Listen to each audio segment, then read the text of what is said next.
Paramashivoham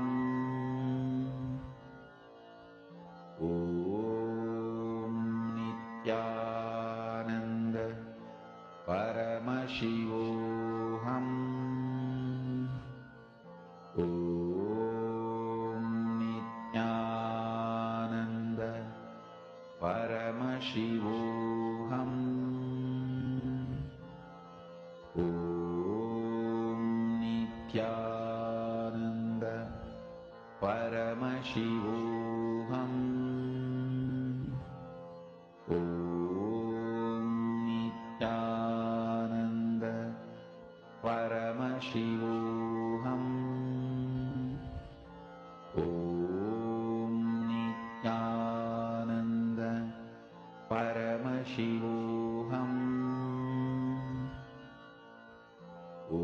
Om Nithyananda Paramashivoham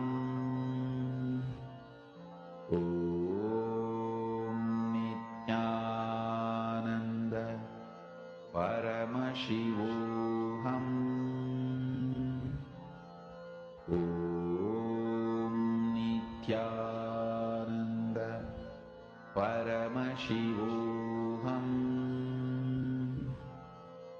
Om Nithyananda Paramashivoham Om Nithyananda Paramashivoham Om Nithyananda Paramashivoham Om Nithyananda Paramashivoham Om Nithyananda Paramashivoham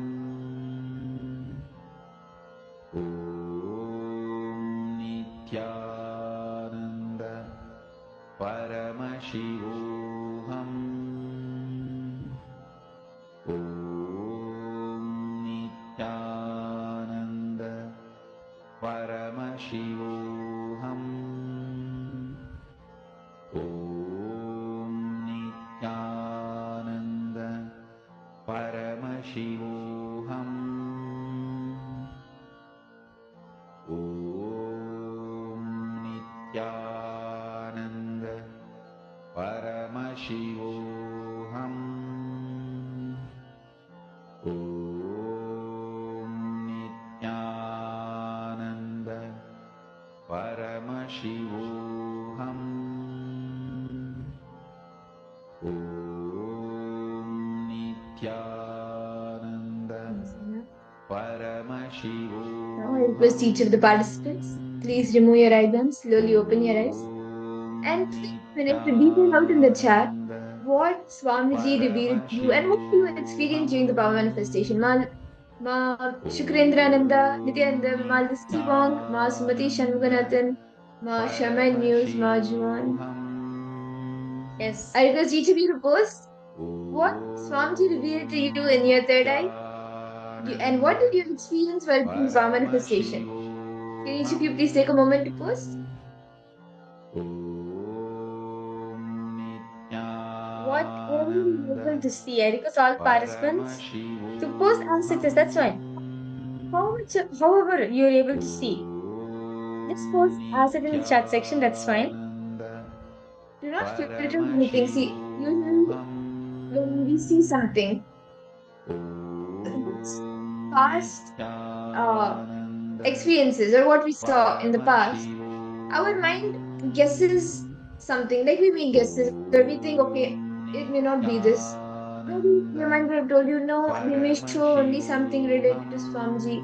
They may show only some. Last time they showed, in the last round, they showed horses. Maybe this time also it will be an animal. Let me see what all animals are there. And we start guessing. Mind usually does to all of us. Like it plays these games. But without filtering anything, when whatever you see, you just go on saying whatever Swami reveals to you, you will comes that's only the right answer. That will only be what is actually shown to you. But if you say, if you leave that word, if you filter that out and think, no, maybe it may not bliss, it will be something else related to this, then the mind already has control over you. And that is what you should not be doing. So what Swamiji revealed to you, without filtering, please post in the chat. It could be colors, shapes, sizes, anything.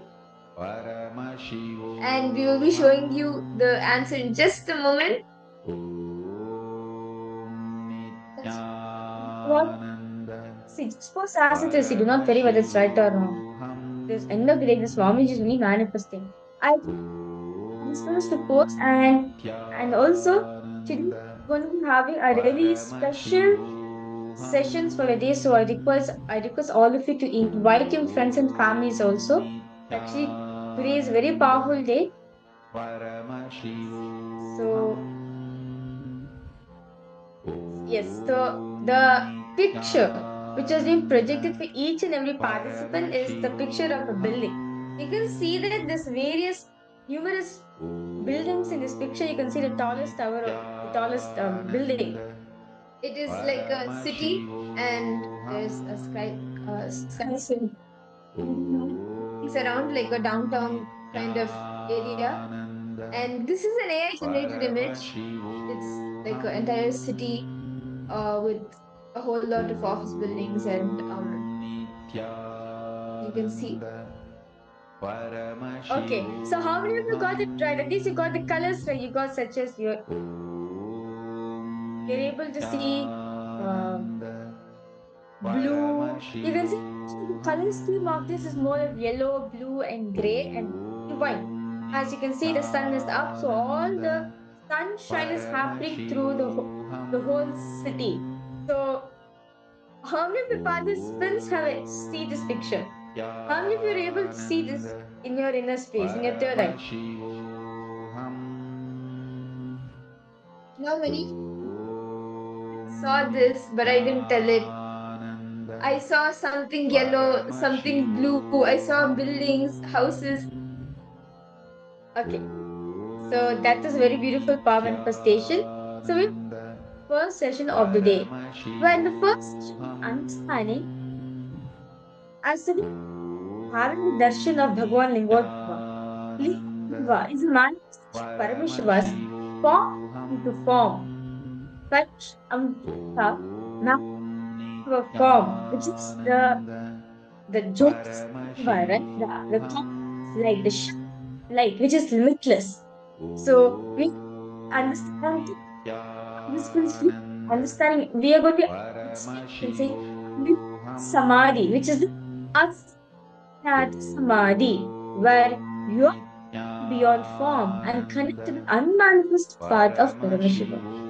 So without further delay, let's now enter the beautiful session revealed by Swamiji himself directly.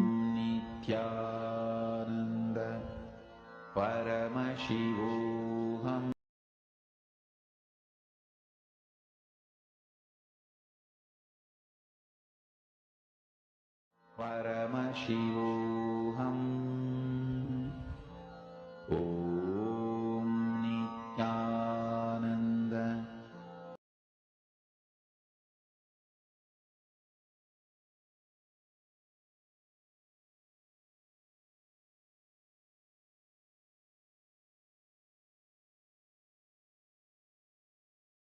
First time when you unclutch, that experience only Patanjali calls it as asampranyada samadhi. The first unclutching experience. Beautifully in Ramakrishna's life it happened. Let me describe how Ramakrishna moved from sampranyada samadhi to asampranyada samadhi. Ramakrishna was deeply connected to Kali, the form of the Kali. Ramakrishna had all kinds of experience with the Kali's Murti, with the deity of the Kali. And it was just, even when you read, I don't know how it would have been to see. It was a romance. It was a pure romance.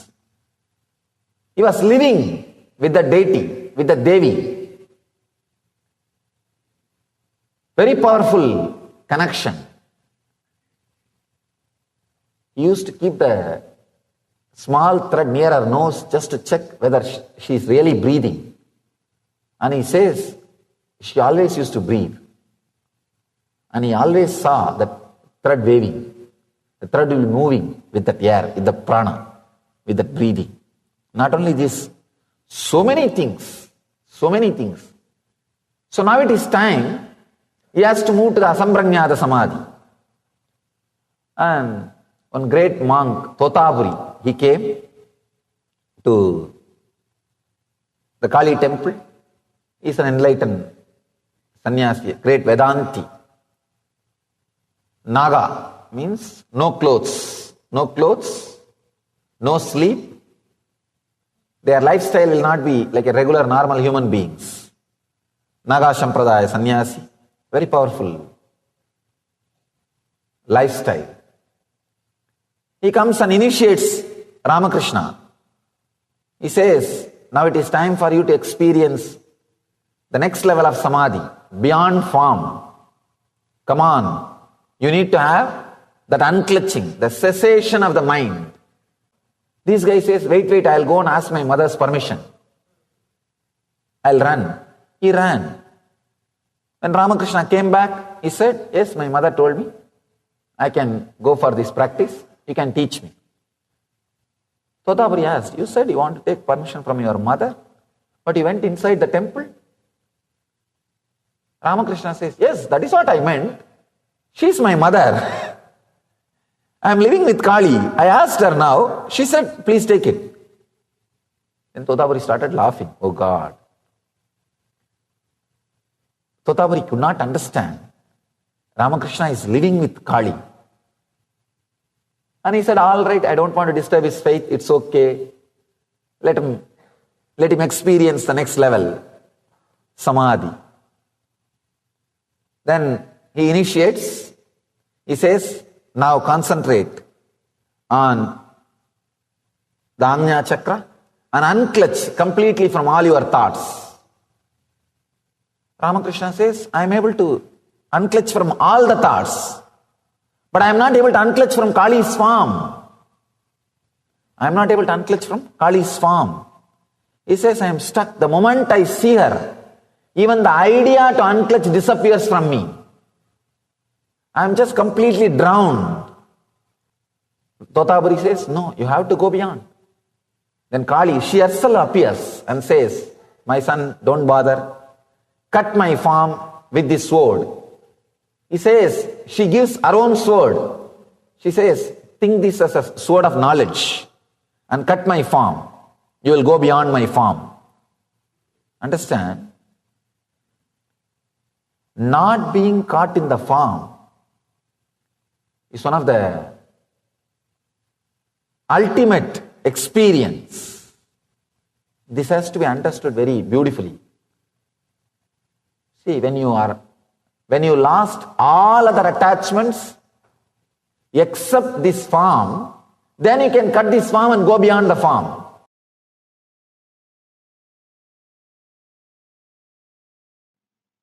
Constantly you think about your life, whether positive or negative.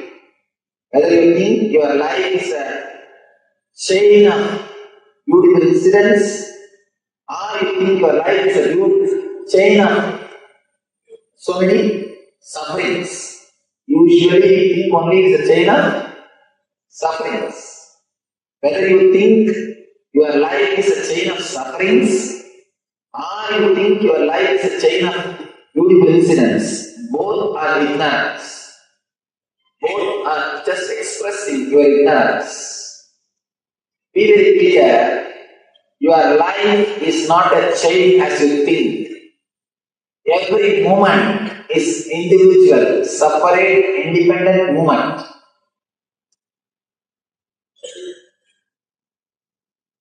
You are just unclutched being. Because usually you are clutched, you you think it's a single shaft. Because you never unclutch, you think you are a shaft. Be very clear, any moment you can just unclutch yourself. Any moment you can liberate yourself. Different shape, different size, different colors, different quality, different experiences.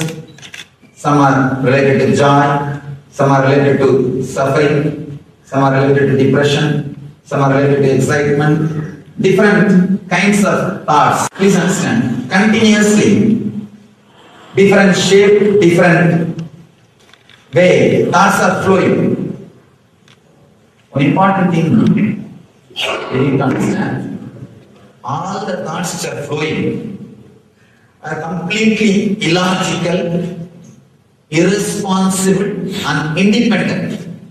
This is some of the truths will be very strong words. Some of these words will be very strong. These thoughts are not responsible to each other. They don't have a logical connection. They are completely independent. Independent and illogical. They are not connected. For example, if I have to give one example. You see a dog in the street. Immediately you remember some dogs which you had as a pet or which you used to be pregnant in the young age.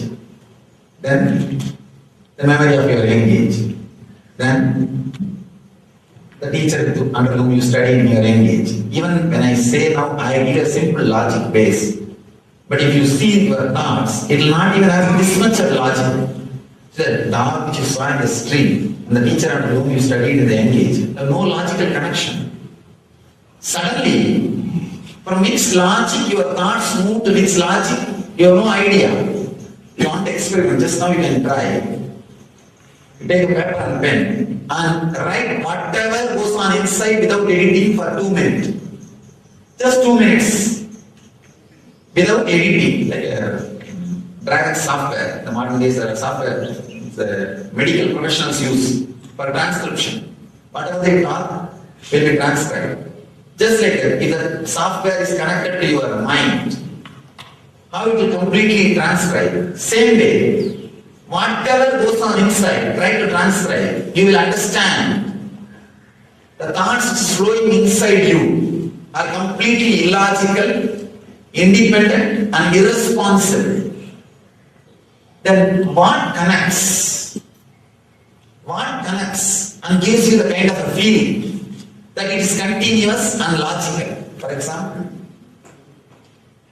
if you believe your life is suffering, you will connect all the suffering and depressing thoughts and create the idea of pain shaft. Your whole life is a pain. I've seen when you ask people, how is your life? First thing they will tell, oh, nobody has suffered like me. You are my enemy, should not suffer like me. Means they catch all the incidents which created pain in their life and create a pain shaft. They believe their whole life is nothing but a pain shaft. Very rarely, when you are in a high mood, exciting mood, or when you are really in love with somebody or some object or with a life, you feel your whole life is a joy. At those moments you connect joyful moments, the exciting thoughts, and create joy shaft. Life is a joy. The idea that life is a joy. Sometimes you create the idea life is a pain. See, what you believe. If you believe life is a pain, you will create an idea of pain shaft. If you believe life is a joy, you will create an idea life is a joy shaft. The depression which happened in us 10 years ago, the depression we experienced 8 years ago, the depression we experienced 4 years ago, the depression we experienced yesterday are independent incidents, our responses to independent incidents in our life, independent experiences. But when you connect all of them and see them together, you say, my whole life is depression. Please understand this simple technique of unclenching. What I mean by the word unclenching. When you sit, naturally there will be some thoughts. When the thoughts come, usually your mind will tend to connect it, identify it with some past pain or joy. Or it will classify it as something related to worry, or there is nothing, simple thought flowing. It will try to connect or classify. It will try to clutch with some of your past experience and identify. Now, just for a few moments, try this simple experiment. Any thought comes, do not clutch it with your past experience. Do not clutch it with your past suffering or joy. When words come out of your being, instead of giving meaning to it, just see the source of the sound. See, sounds are raising your inner space. The moment you give meaning, you become materialistic. If you look the source, you go towards the freedom. Just see for a few moments. Just try for a few moments, anything rises in you, try to unclutch. Without clutching and connecting and creating a shaft, you may say, no, it is very difficult. This is also one more thought. The difficulty which you experienced 10 years ago, the difficulty which you experienced 9 years ago, the difficulty which you experienced yesterday are independent difficulties. Why should you connect all those difficulties and create an idea, this is difficult?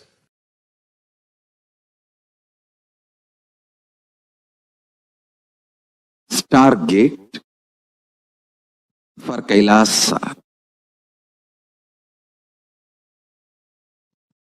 is open. A simple unclutching can transport you, teleport you to the Kailasa and give you the experience of Kailasa. Unclutching, completion, oneness, ajapa japa of Mahavagya, deep feeling connection, all these are Stargate for Kailasa. Listen. When you unclutch, the portal inside you called Anandaganda opens and you are transported to Kailasa. The life starts after Asampranyata Samadhi, as Patanjali says, when the mental function of clutching with the thought ceases and only the samskaras that do not cause any disturbance in the inner space remain. It's like a, please understand,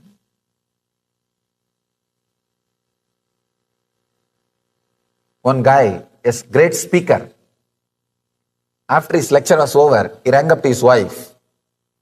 Wife was asking, how was the lecture? This guy said, which lecture? Wife asked, no, you gave only one lecture. I'm asking, how was that lecture? He said, no, 3. One which I prepared, one which I gave, one which I was thinking I should have given.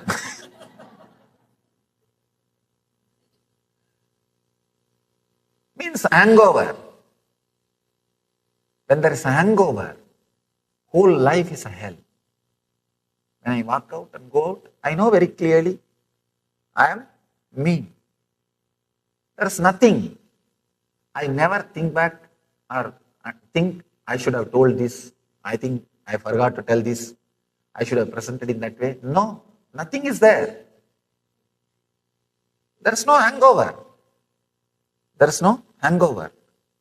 What ecstasy to live with a mind and body which does not have hangover. Only then life starts.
नित्यनारायण Govind Keshwa नित्यनारायण Govind Madhava नित्यनारायण Govind Keshwa नित्यनारायण Govind Madhava नित्यनारायण Govind Keshwa नित्यनारायण Govind Madhava नित्यनारायण Govind Keshwa Hare Nitya नित्यानन्ता Hare Nitya Hare Hare Hare Nitya नित्यानन्ता Hare Nitya Hare Hare Hare Nitya नित्यानन्ता Hare Nitya Hare Hare Hare Nitya नित्यानन्ता Hare Nitya Hare Hare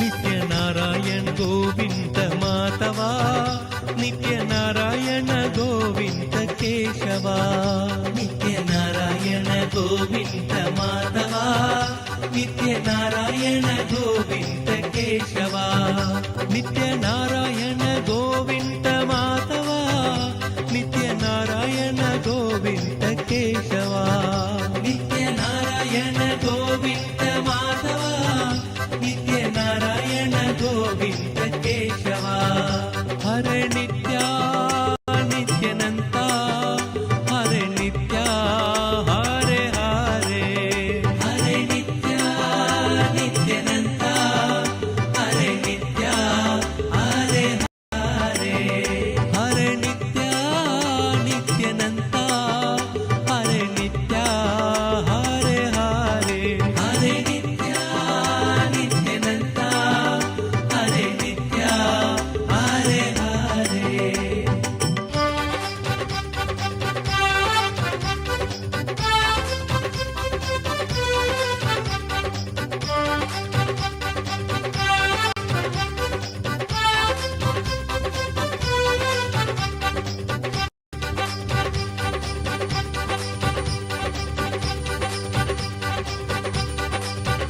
नित्यनारायण Govind Madhava नित्यनारायण Govind Keshwa नित्यनारायण Govind Madhava नित्यनारायण Govind Keshwa नित्यनारायण Govind Madhava नित्यनारायण Govind Keshwa नित्यनारायण Govind Madhava नित्यनारायण Govind Keshwa नित्यनारायण Govind Madhava नित्यनारायण Govind Keshwa नित्यनारायण Govind Madhava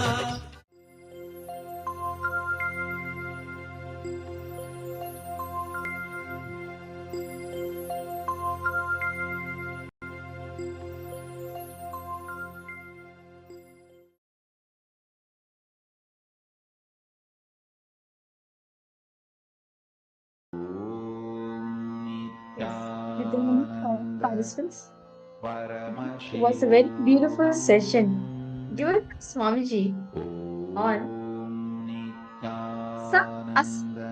Samadhi.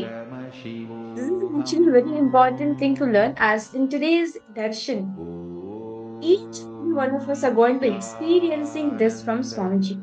So, Malasi Wan Nithyananda, I request, okay, Ma Johan, Ma Sumati, Ma Shukrendra, Ma Lasi Wan, can I request all of you to please come on camera? Session Swamiji spoke about the Asamkhya Samadhi, where experience forms into form. Yes, Nithyananda Ma Shukrendra, yes. So, we did darshan experiencing the into form, meaning how beyond forms. When Swami gave the example of Kali, Mother Kali. How?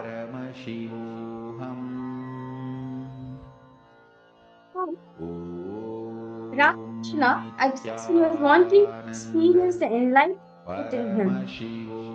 When one experienced the enlightenment happening within him. So, yes, Guru, right? Hotapuri, one point of time. This was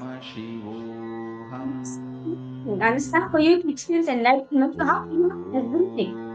Only enlightenment. Name, fame, wealth, everything gives up. Kali, Mother Kali. But Totapuri says, you have to go beyond. When you experience the ultimate, you have to go beyond my form. Go beyond Kali. Kali is my mother. I can't go more than that. It is impossible for me. So what he does, he just goes this in front of Kali. His dream. He has a vision of he had a vision of Mother Kali. Kali will come in her dream and he said, take sword, image and go beyond. Ramakrishna like, Mother, you are asking me to do. I have no other choice. He takes Kali's sword and he just image of Kali and he goes beyond. He experiences Kali as she is, the pure consciousness, that super conscious energy which is radiating. Understand? Us the samadhis experience is part of the divine, the aspect of the divine. All is well. Some samadhi, the first of the Paramashiva program, we understand Samprajnat Samadhi. Samprajnat Samadhi form. As Samadhi is going beyond that form. As Blingu Bhava is a manifestation of formless into form. So today all participants are going to be accessing the parallel universe where you are going beyond the form. You are beyond your body and the conscious Paramashiva as it is.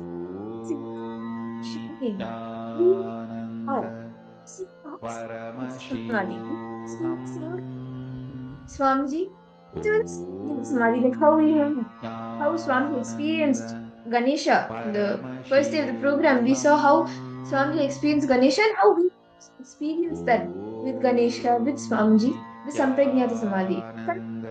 Form. Manifestation of Paramashiva.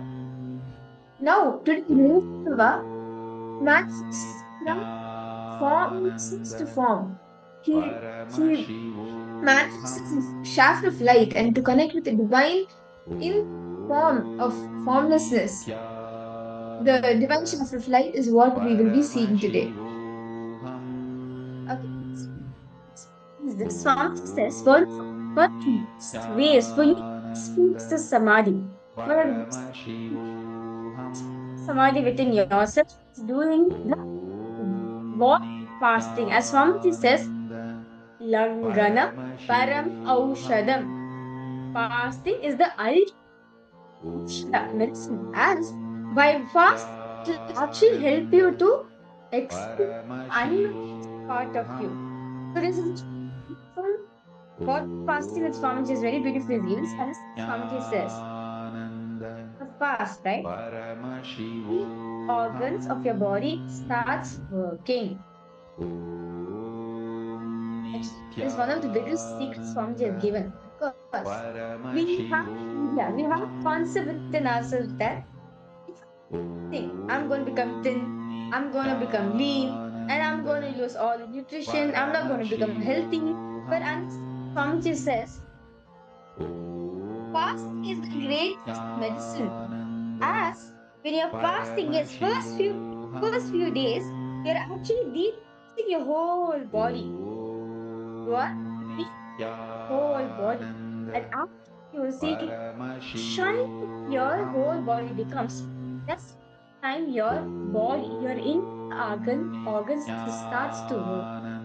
And says, body is what already gathered and stored inside the body. body to eat itself without giving the food from the outside. Food is fine, no problem. But what's fine? Untouched. All which is all in your body, get burned. One of the best things you can do for yourself. Yes, that Swamiji has given, practices that Swamiji has given for us all to practice throughout the day. One out of morning hydration. Consume a cup of lukewarm water in the morning. This actually has multiple optimal benefits. It has optimal benefits. It keeps us hydrated throughout the day and keeps us active throughout the day. Ashwin, Swamiji says we can drink cold water starting from 11 a.m. onwards because energy more pronounced in the afternoon time due to the food, the activities that we do. The pitta energy is more at that point of time. And detoxification, you can also practice enema, which is one of the panchakriyas, to actually help cleanse the toxins from the intestines, from the guts. And this actually stimulate even liver and the stomach functions. It will make your stomach and liver more healthier. And to avoid excessive heat, you can actually steam clear of a very hot water, and you can have hot water, and that actually stimulates your appetite unnecessarily, the appetite which is unnecessary. And the next is to end the fast. What you can do is when you're finishing fasting period, which is at the end of the day, avoid breaking it with a heavy meal. Do not have a heavy meal to break the fast. You can just have something light. And the implementation tip that Swami gives is to begin with a 1 day plan and gradually extend it to the next 11 days and then 21 days and so on. Yes. So this, for those of the participants who are interested in doing the method, the what fasting, right? If you're in, these are a very beautiful guidelines Swamiji has given. So, to give experiences, actually many of the participants have tried this. Many of the Kailas Vasis and Adnavasis have tried beautiful what fasting Swamiji has given to them. Which Swamiji has given, right? 2 days, they will some weight loss within them. They will see they're reducing energy. But after that, you will see this become so shiny, glowing, because all toxins are removed from your body. All toxin, all unnecessary fat is taken out from your body. So that is why you clean and healthy for yourself. So those participants who are in this water fasting, this guidance Swami is given. So basically each time also, like in the morning, what type temperature of water you should take. In the afternoon time, what temperature you should take and why you should take such so and so water. So for those interested in it, I think all this in a few minutes. Now, as this actually help, these detox process are directly revealed by Paramashiva and the Agamas, it will actually help you for you to initiation which all is going to be experiencing today. So let's take few minutes. I request all participants take few minutes and write this down. Nithyananda Paramashivoham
hope each of you have been able to write down the steps for the fasting.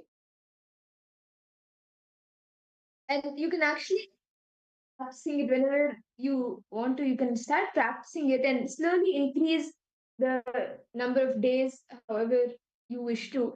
And I remember, any type of fasting, the first thing that comes to my head is Nirahara Samyama, which is like one of the techniques that Swamiji has given for like going beyond hunger and for going beyond hunger. And during Nirahara Samyama, whoever lives in Nirahara Samyama, we drink only liquids, juice, water, and like the liquids. So when there's actually a beautiful, there are multiple experiences of everyone literally who did Nirahara Samyama. But there's one specific person, one of the Kailasavasis, when Swamiji had the vision of building the Nithyananda Hindu temple, and when he was like giving the instructions, giving the vision to build the temple, this one Kailasavasi, she was very passionate about this, and she was part of the department to like create and get the infrastructure and get everything for the temple. So she was so excited and she made a declaration. She told Swamiji, Swamiji, this vision manifests. I'm going to be a Nirahari. She just made this declaration, and Swami was so happy and he blessed her. She started doing the Nirahara Samyama. But actually, you see her medical history, and she had just given birth to her second child, her daughter. And so her history is the doctors always told her that she needs to eat more, not reduce the food. She needs to eat more, and she has to take care of her health. She has to take her medications. So and she was very like she was like, yes, I'm going to do this. But she's like started feeling motivation, but how am I going to do it? Because the history till now has been like this, and the doctors have told that I need to have more food and all of that. But she was like, no, I told Swamiji, I made the declaration and I've committed to Swamiji. So she started doing the Nirahara Samyama. And few months literally. Actually, after this, in about 2 3 years, when the medical tests were done for a group of us in uh, one of the annual tests, when a medical test was done for a group of the Kailasavas, the, after the tests and after getting the results, he just pointed this Kailasvasi and told, out of all of you, the person who has the best body, the best health, is this person. He asked the Kailasvasi, what do you eat? You're so healthy. And she was shocked because, like, she told that I don't have anything except liquids. And she explained, like, she's doing the Nirahara Samyama. And the doctor was so shocked because her entire body was so healthy, so fit. And the, after she made this declaration, the like even when she had gone for her relatives' wedding and like even different family functions and even multiple other events, where her favorite food, everything. She actually consume all of that food was not there in her, and was literally glowing. It became so fit. So these recipes actually help. These detox methods, these fasting techniques actually work. So you can, whenever you feel, yes, let me do it, I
Yes.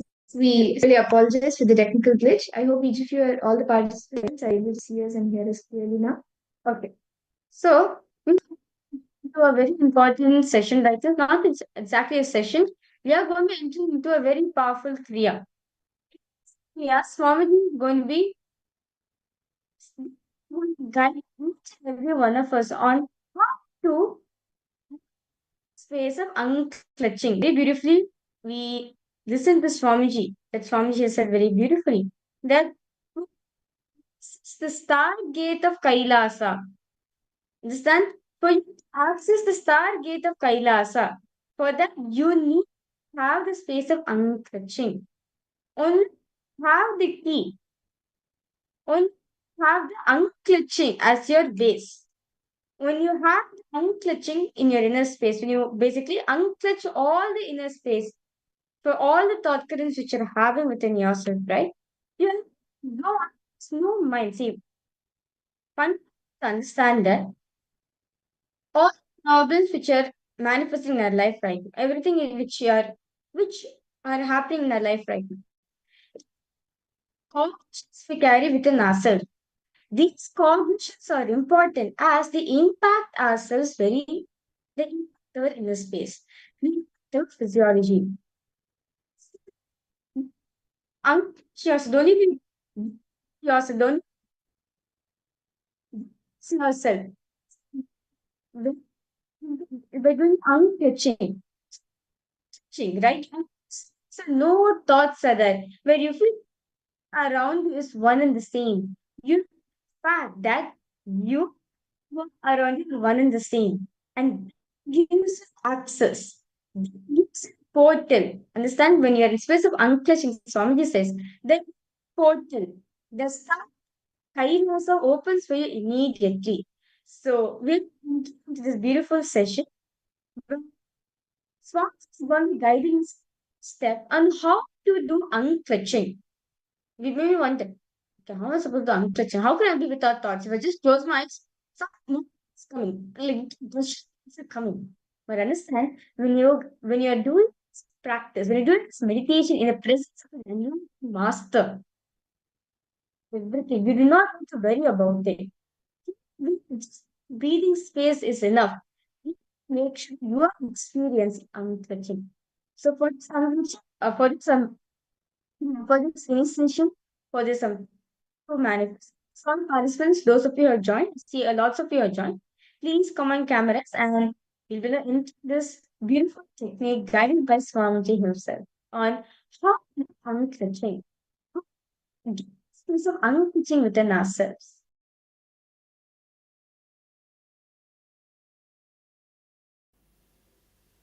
Let's enter into today's Kriya. Nitya Kriya for dropping engrams, mainly for unclutching. I never thought such a simple Kriya can lead you guys to such deep unclutching. I really feel my invention of this Kriya is too late. I should have done this 10 years before. So I would have helped you all guys to get enlightened more quickly. Only now I started working with this Kriya. Just very simple instruction. Batmasana, first step. Why are you guys laughing? Batmasana is not that difficult. Come on.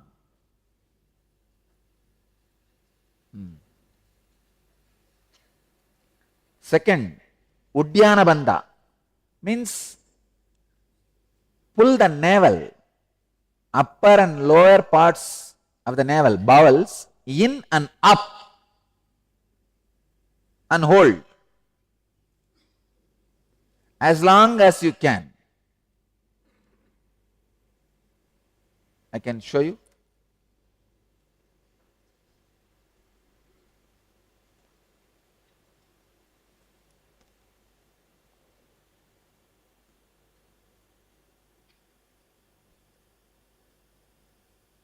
Along with Udyana Bandha, now add Jalandhara Bandha also. Jalandhara Bandha is putting your chin on the chest and locking it.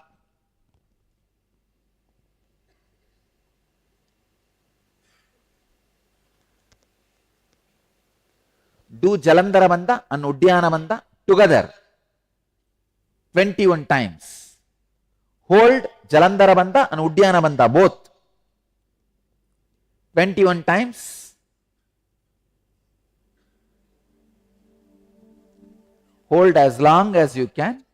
When you can't hold, relax.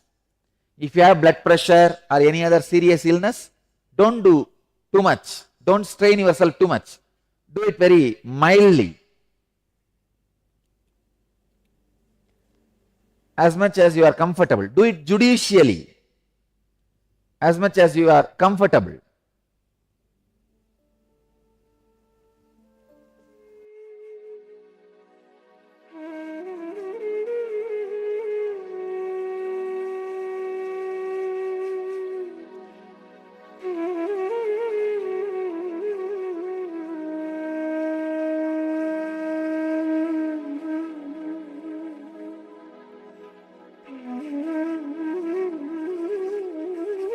Just very simple instruction. Batmasana, first step.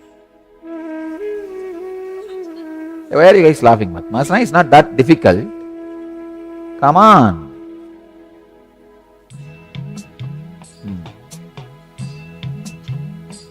Second, Udyana Bandha means pull the navel, upper and lower parts of the navel, bowels, in and up. And hold as long as you can.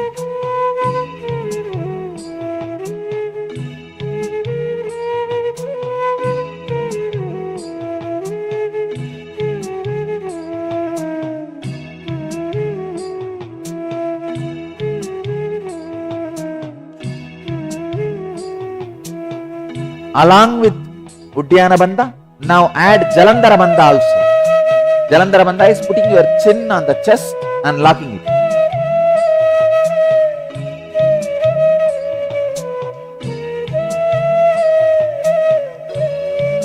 Do Jalandhara Bandha and Udyana Bandha together 21 times. Hold Jalandhara Bandha and Udyana Bandha both 21 times.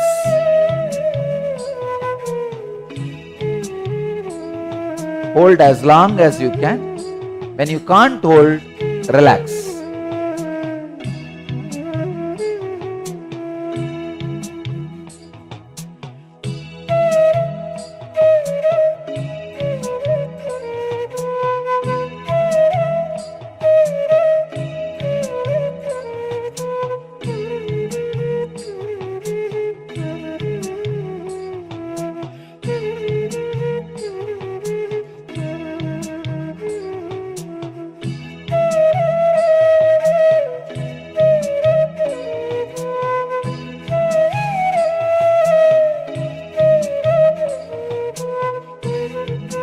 Just very simple instruction. Batmasana, first step.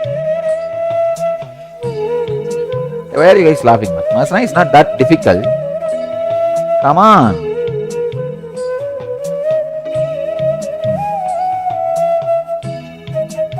Second, Udyana Bandha means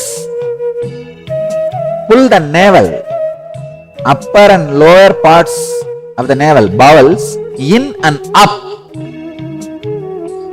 And hold as long as you can.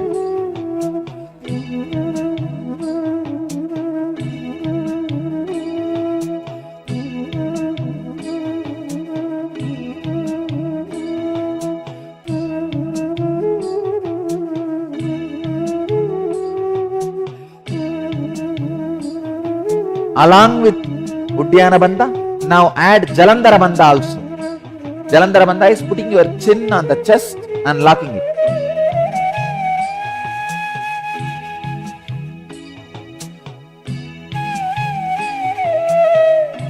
Do Jalandhara Bandha and Udyana Bandha together 21 times. Hold Jalandhara Bandha and Udyana Bandha both 21 times.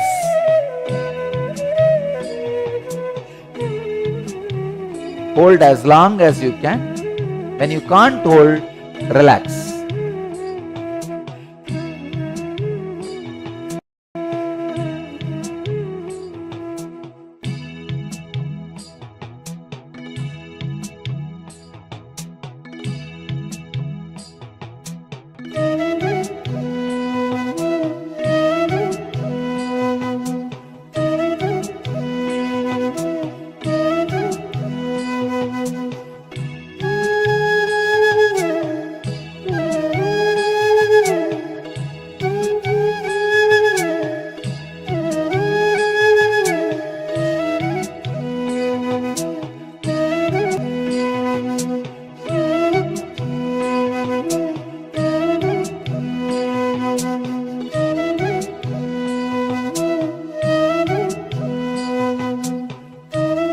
Just very simple instruction. Padmasana, first step. Why are you guys laughing? Padmasana is not that difficult. Come on.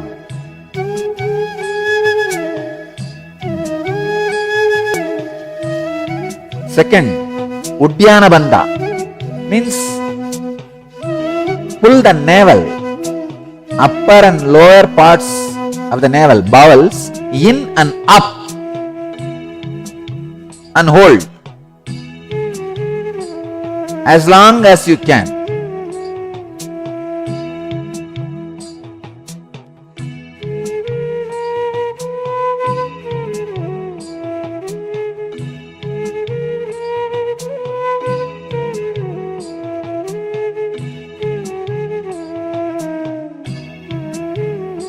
Along with Uddiyana Bandha, now add Jalandhara Bandha also. Jalandhara Bandha is putting your chin on the chest and locking it.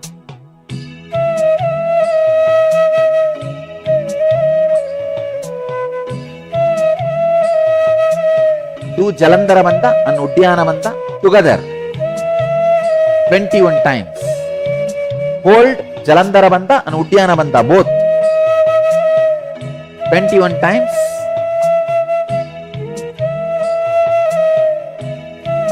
Hold as long as you can. When you can't hold, relax.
Start the next step.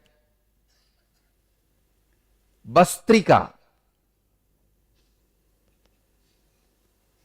See, inhale through both the nostrils, slowly, but exhale quickly. Let me show you.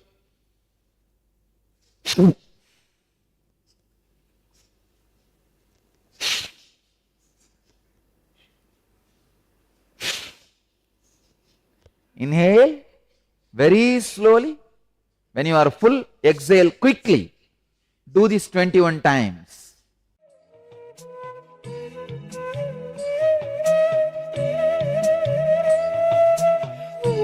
Inhale through both the nostrils, slowly, but exhale quickly.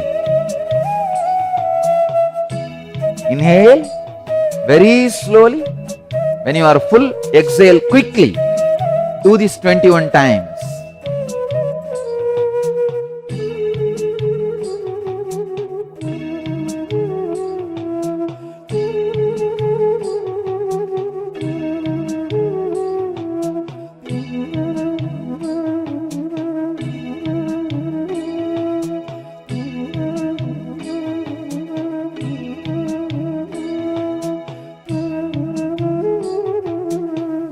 Inhale through both the nostrils, slowly, but exhale quickly.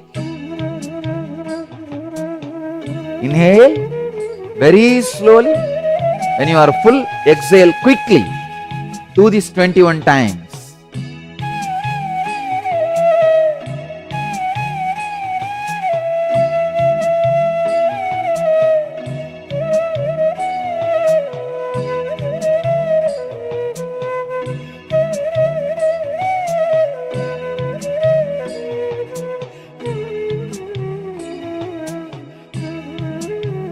Inhale through both the nostrils, slowly, but exhale quickly.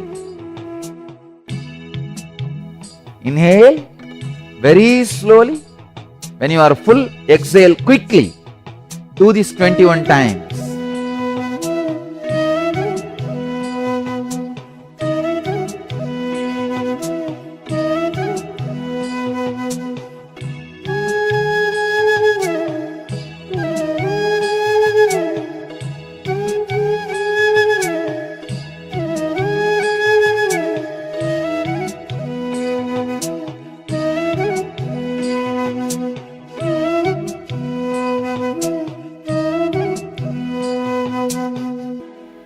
Inhale through both the nostrils, slowly, but exhale quickly. Inhale very slowly. When you are full, exhale quickly. Do this 21 times.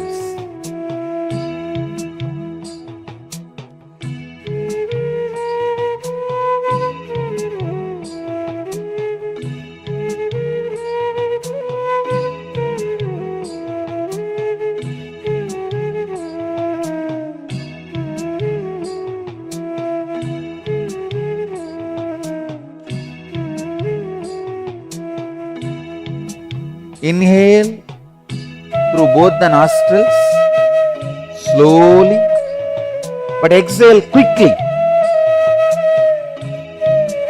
Inhale very slowly. When you are full, exhale quickly. Do this 21 times.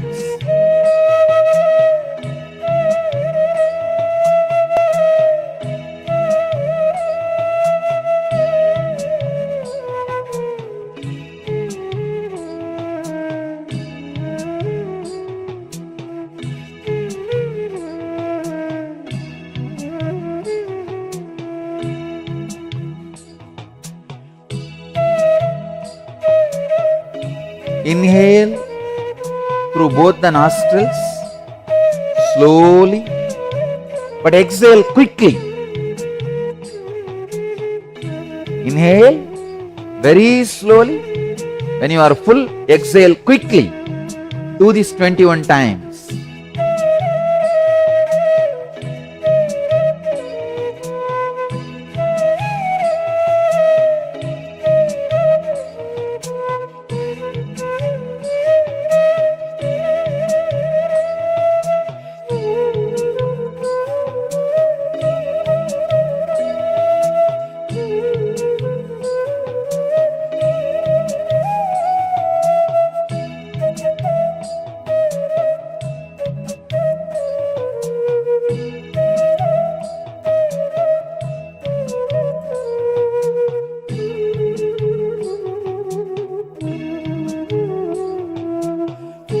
Inhale through both the nostrils, slowly, but exhale quickly.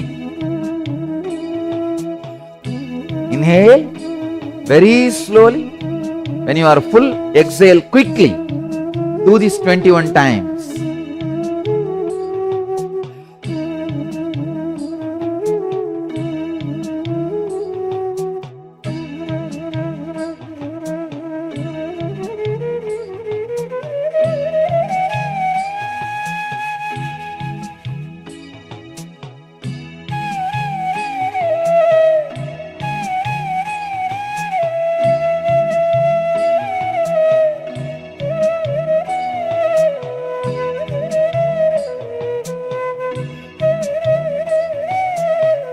Inhale through both the nostrils, slowly, but exhale quickly. Inhale very slowly. When you are full, exhale quickly. Do this 21 times.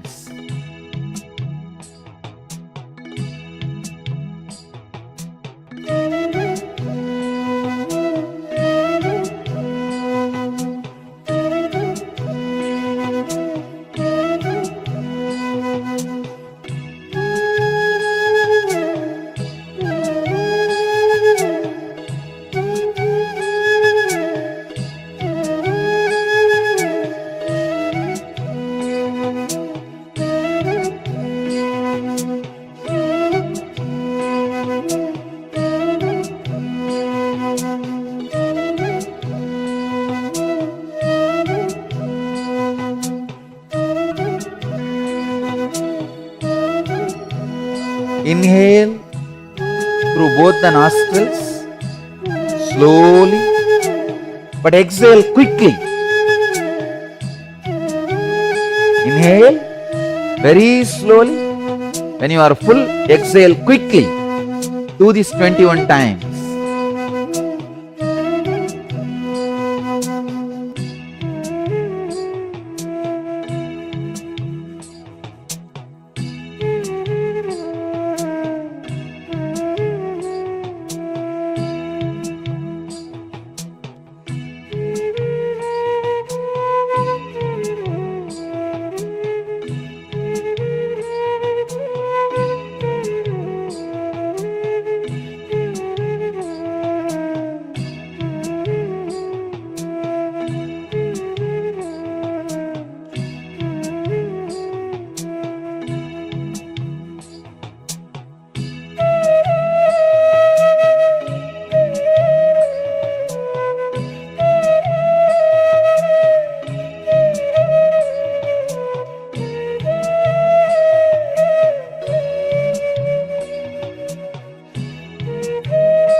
Sit and unclutch.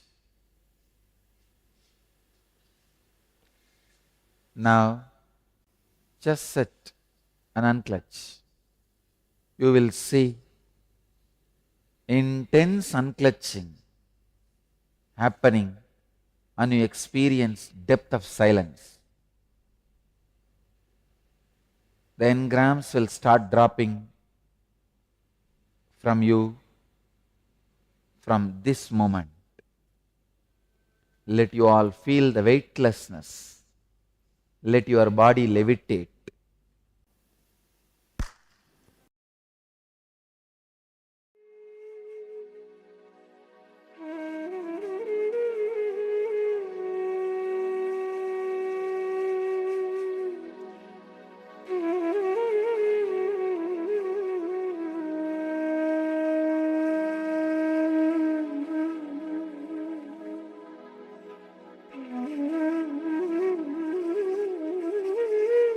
Just sit and unclutch. You will see intense unclutching happening and you experience depth of silence. The engrams will start dropping from you from this moment. Let you all feel the weightlessness. Let your body levitate.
Just sit and unclutch.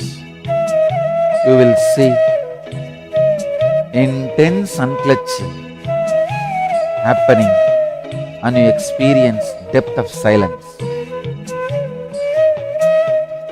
The engrams will start dropping from you from this moment. Let you all feel the weightlessness. Let your body levitate.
Just sit and unclench.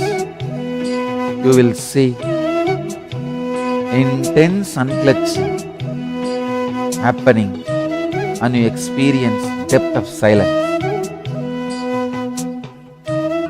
The engrams will start dropping from you from this moment. Let you all feel the weightlessness. Let your body levitate.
just sit and unclench.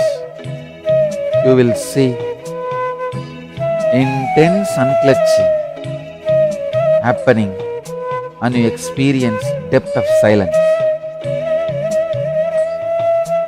The engrams will start dropping from you from this moment. Let you all feel the weightlessness. Let your body levitate.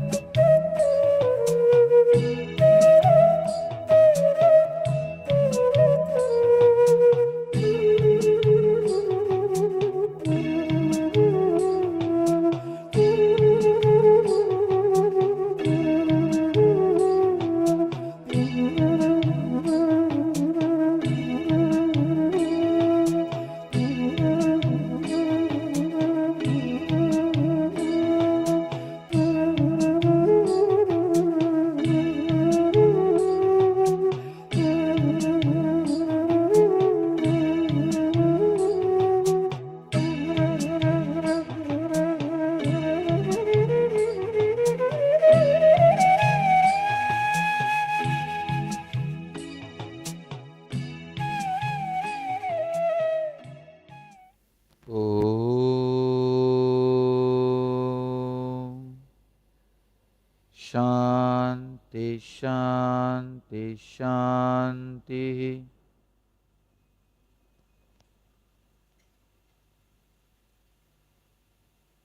Relax. You can open your eyes. We'll gather for next session. Thank you.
Yes.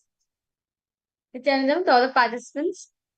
Okay, we see so many participants logged in. Chandrasekharaya, Nithyanandam. Yes, my Jnana Vijnana Priya, Nithyanandam. Ma Ananda Lakshmi. Ma Saradananda. Yes, Ma Nithyananda Shukranya Maya. Nityanandam. Yes, Nithyananda Maya. Nice to see you. Okay. So, now, participants, we're going to be now entering into power manifestation. Yes, just one question, you like English புரியுதா உங்களுக்கு இல்ல Tamil translation வேணுமா separate உங்களுக்கு?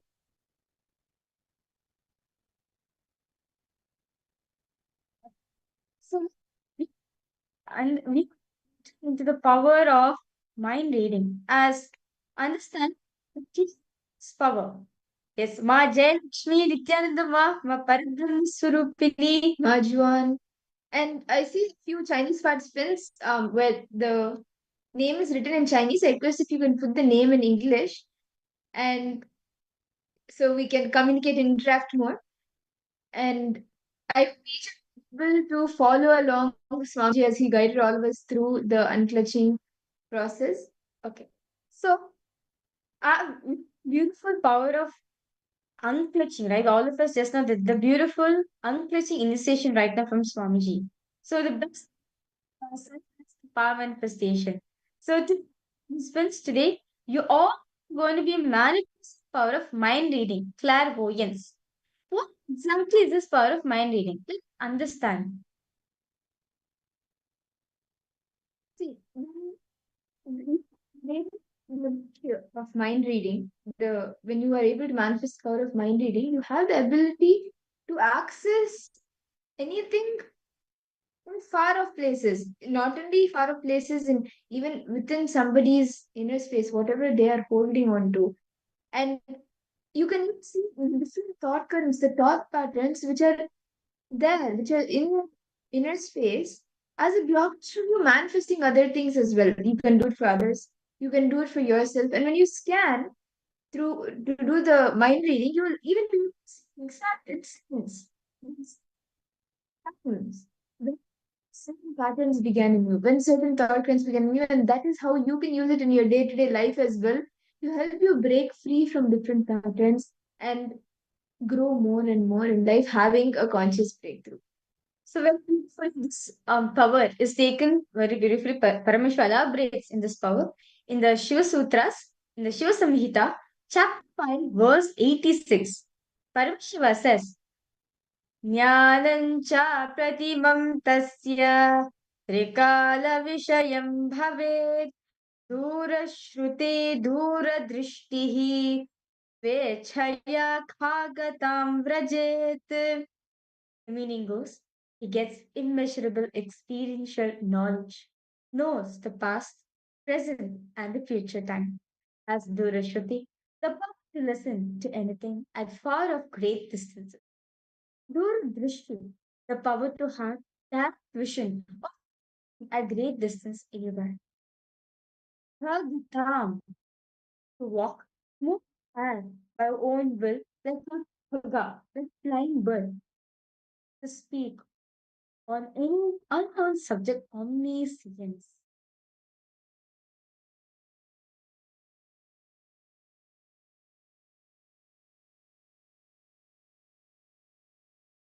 We will be entering into this power, we will be manifesting this power today.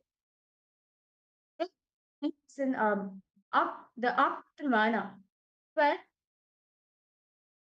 The Pramana, the story from the Hindu history, or the life story of a being who has manifested this power.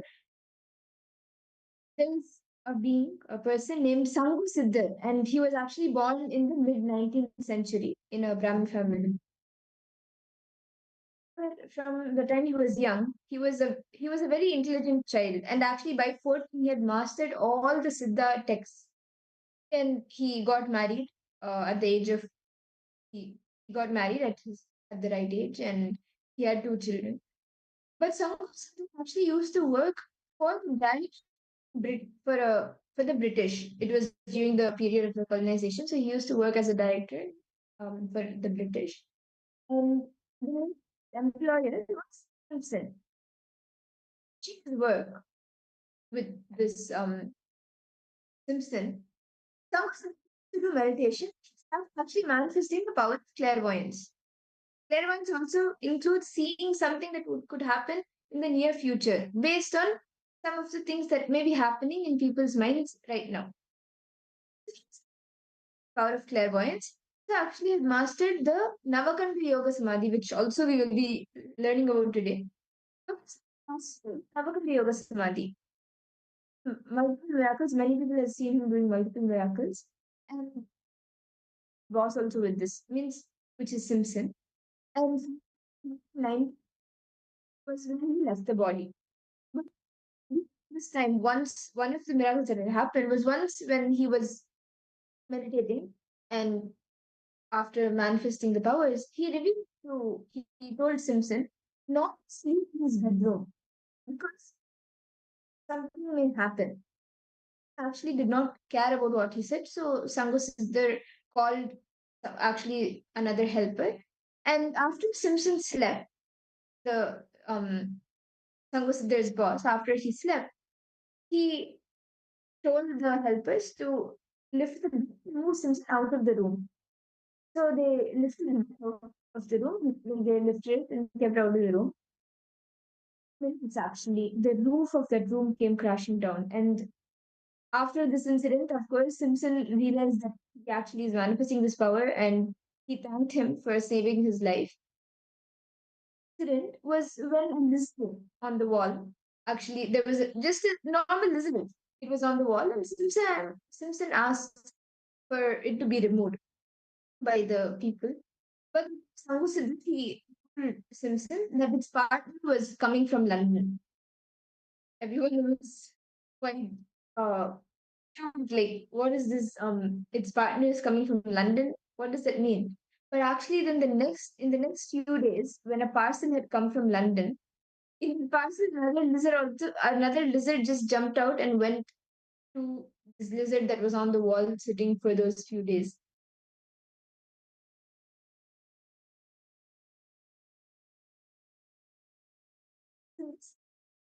How the power of mind reading works. If it happen in the near future, you will be able to see based on the different happenings happening right now. What is the person thinking right now? What thoughtful and reality manifesting as it is right now. So this is what each of you will be manifesting today.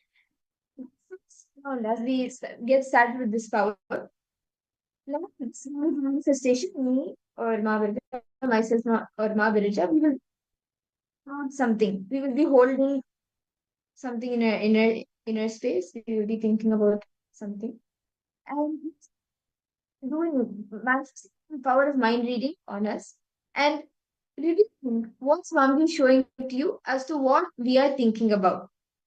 Yes, Nithyananda Ma Marwa.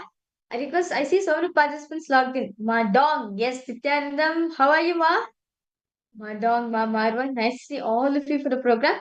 Okay, let's just power manifestation. Okay? So now Ma work of cults. Basic level. Yes, Nithyananda one. Nice to see you. So we're starting we're going to study basic level of one of a color in our inner space. Okay. So for that, all going to be scanning and revealing what color Ma Madra is keeping in her inner space. Okay.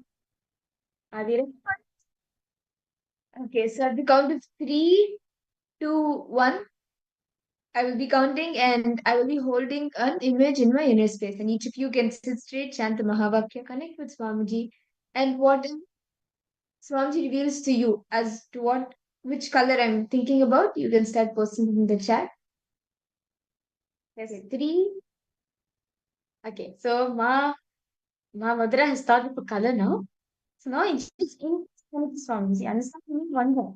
How supposed to say other person's mind? How are you supposed to say other person's inner space? It's possible. See, understand? The Paramashiva and the Paramashiva Ma Madra are one and the same. It is a Swamiji manifesting. Like the Swamiji as all Swamiji. So when you come Swamiji, the source, the you will manage. You will connect my madras, having it in her inner space. I request all participants to please close your eyes.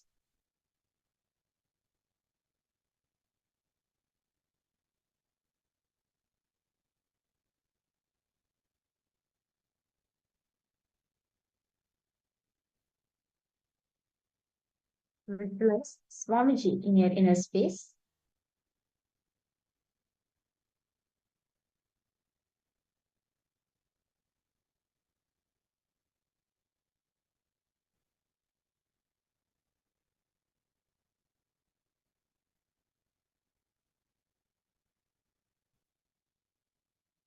You can see. Start chanting the Mahabhakya. Om Nithyananda Paramashivoham. Om Nithyananda Paramashivoham. Om Nithyananda Paramashivoham.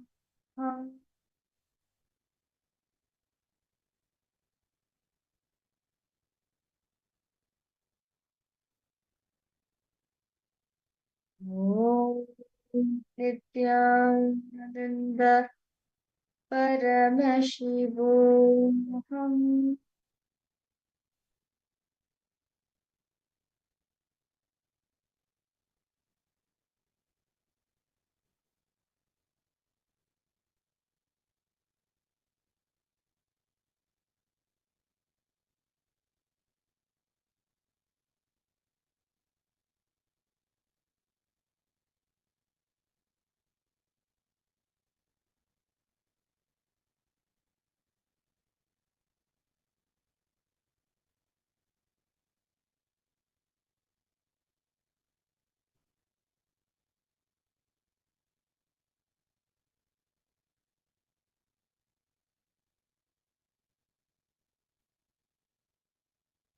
Okay. And then all participants to please open your eyes and post whatever Swamiji has shown for you. Okay. Now, Marva, you have posted here. Okay, I see black and dark colors. Okay. Ma Parabrahma Swarupini, Ma Dawn, Ma Sumati Shanmuganathan, Ma Lasivang, Ma Jane. Yes. My dog, what is Swamiji show for you, yeah? My dog, red. Okay. Okay. Black and dark colors. No problem, huh? Ma Saralananda, what did you see?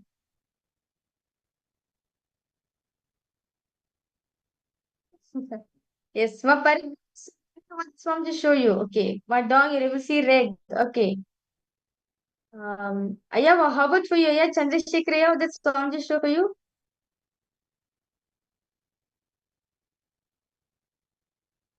Ma Ananda Lakshmi, Ma Shukrendraananda.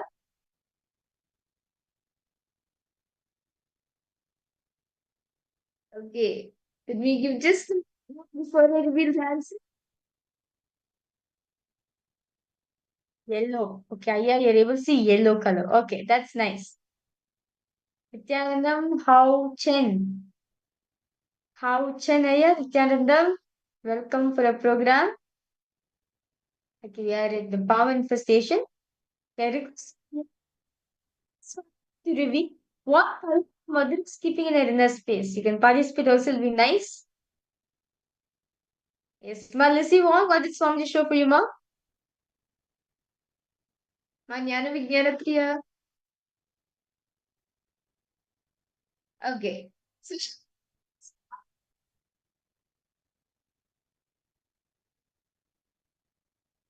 okay. So that was purple. Ma Marva, you close, ma. And actually, I was thinking about a dark shade, and I was like, first I was contemplating, should I visualize the dark maroon kavi that Swamiji wears, or should I go for purple? And then I finally decided, okay, let me think about purple. So it's good that you saw dark colors because the color Swamiji wears is dark. You saw a circle. That's fine too, no problem.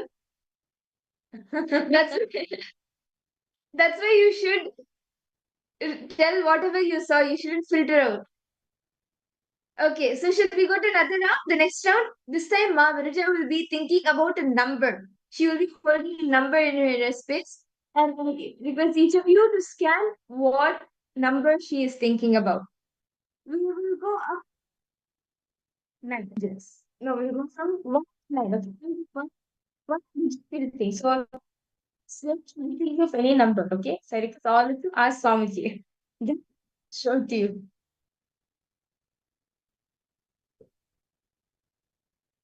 Okay, let us start now. Ma Viraja is holding a number in her inner space. Please sit straight. Chant the Mahavakya. Intensely connect to Swamiji. Start scanning. What is the number that Ma Birija is holding in her inner space?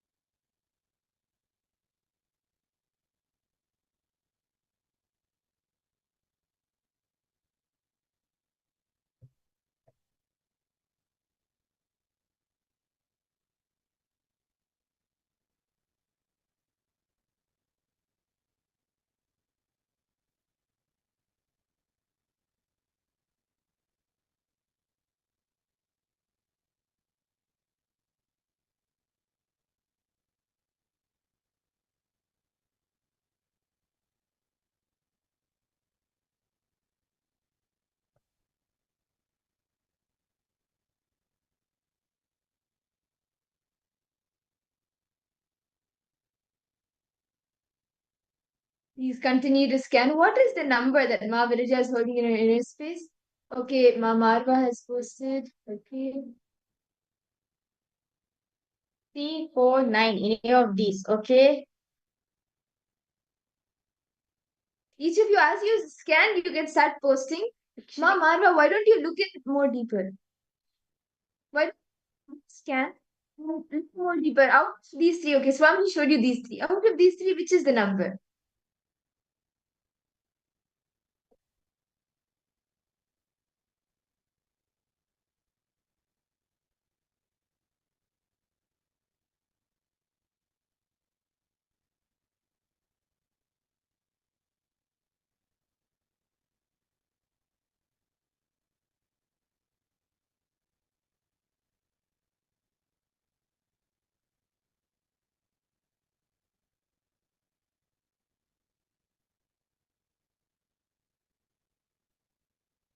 Continue to chant the Mahavakya.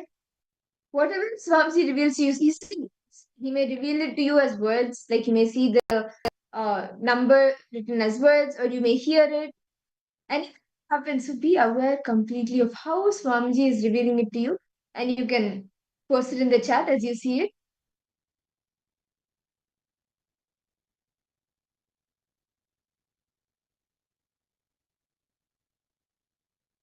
Okay.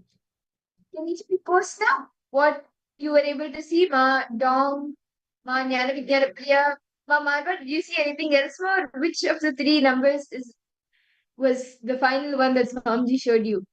Ma Parabrahma Swarupini, Ma Anand Lakshmi, Ma Shukrendraananda, Hyavachanaya, Chandrasekharaya.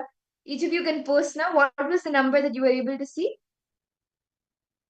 3. Madong, you're able to see 3. Okay. 9 and 3. Okay. 2 and 7. Okay, let me reveal the answers. I'm so anxious to reveal it. So the number which I was thinking minus PS was actually 5. Yes, Ma Marva, you're very close for it, Ma. You're very close. Yes, Ma Dong, you are also very close. That's nice. Yes. See, actually, start playing with the powers. Start doing it more and more. Try yourself, like as we practice the power more and more throughout the day, you can continue to play with the powers, manifest the powers, and when you are able to manifest this power um more and more, you will actually be able to even scan yourself. And you feel blocked. You are some thought currents that may be blocking you, which are currently maybe unknown to you. It will the you will not be able to see it or identify it now. But as you manifest power, you will be able to see what are those thought currents which may be stopping you right now from manifesting your reality. Okay. So in these sessions, I think I kindly take all participants take note of this. And still strong with our full energy. So the experience that you are Paramashiva. That you are Paramashiva. Understand what is Kundalini and the five Kundalini currents, meaning what the five circuits of Kundalini Shakti. So I request all participants, it's a very powerful yet very interesting session. So let us now get into the session now.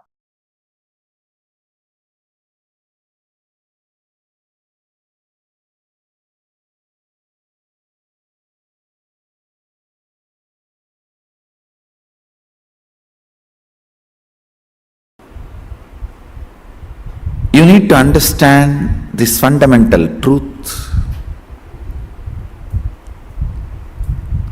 in all the levels. First person, second person, third person. I and you, and they. Whatever you perceive as your life,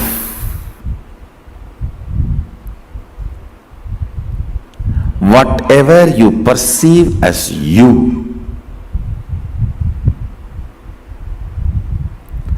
that needs to be brought to completion. That is the fundamental lesson of Sanatana Hindu Dharma. The first verse you hear from the source books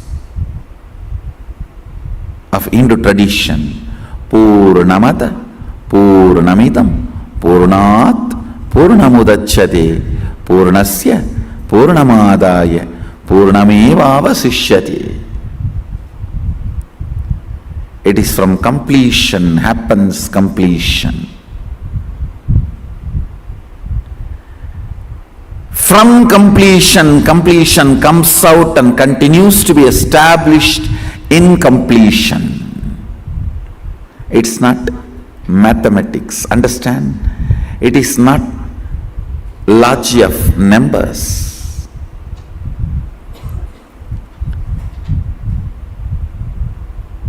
Each field works with a different logic. The logic with which bio works is biology.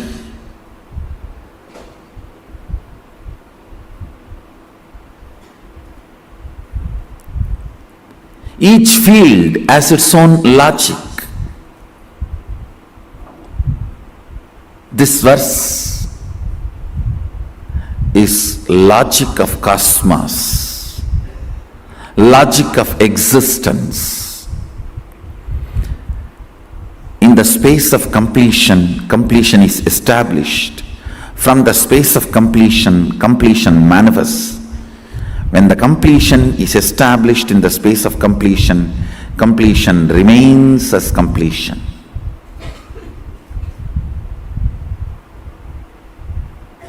Even when the completion feels it has left the completion and it is incomplete, it continues to remain complete.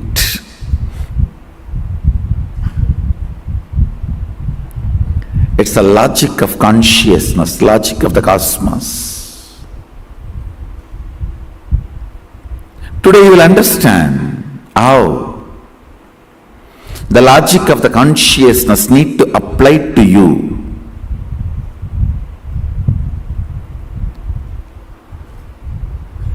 I'll teach you the science of how to apply the logic of the consciousness to understand you. As long as you apply the biology or psychology, you cannot understand you. Understand? You are neither bio nor psycho. So the logic of the bio cannot make you understand what you are. Logic of the psycho cannot make you understand what you are. Logic of the physio cannot make you understand what you are. Logic of the consciousness only can make you understand what you are and bring you to completion. That is the proof you are consciousness. Neither physiology nor psychology or biology. You are not bio, because the logic of the bio does not bring completion to you. If you perceive about you based on the logic of the bio, it doesn't fit, it doesn't match.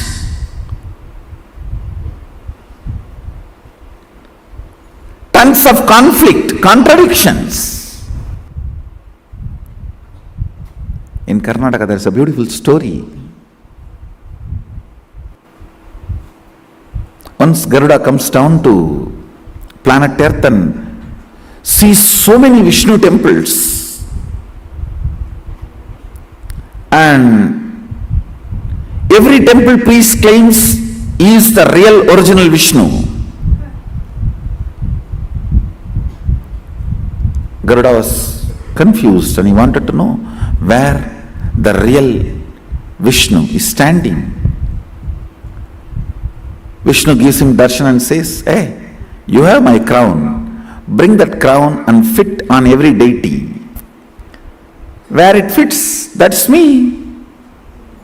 He goes and gets the Vairamudi, the diamond crown, and tries to fit on every Vishnu deity in every temple. Finally, it fits in Melakote, Selvanarayana Swami. And he knows now here is the Vishnu. Same way, understand. You have so many logic, biology, physiology, psychology. With all those understandings, you try to measure you try to fit you try to understand you. But no logic is able to answer all your haunting and daunting questions. Now I will give you logic of consciousness. Fit it. The moment it fits, then you know not only your haunting, daunting questions are answered, you should know you are consciousness. You are neither biology nor physiology or psychology. You are consciousness. If the crown fits for this, is Vishnu, because this crown was exactly made to the size of Vishnu. Same way, if this logic fits and answers all your haunting and daunting questions, then you are consciousness, because this is logic of consciousness. Today I will introduce the logic of consciousness to you and bring completion to your being.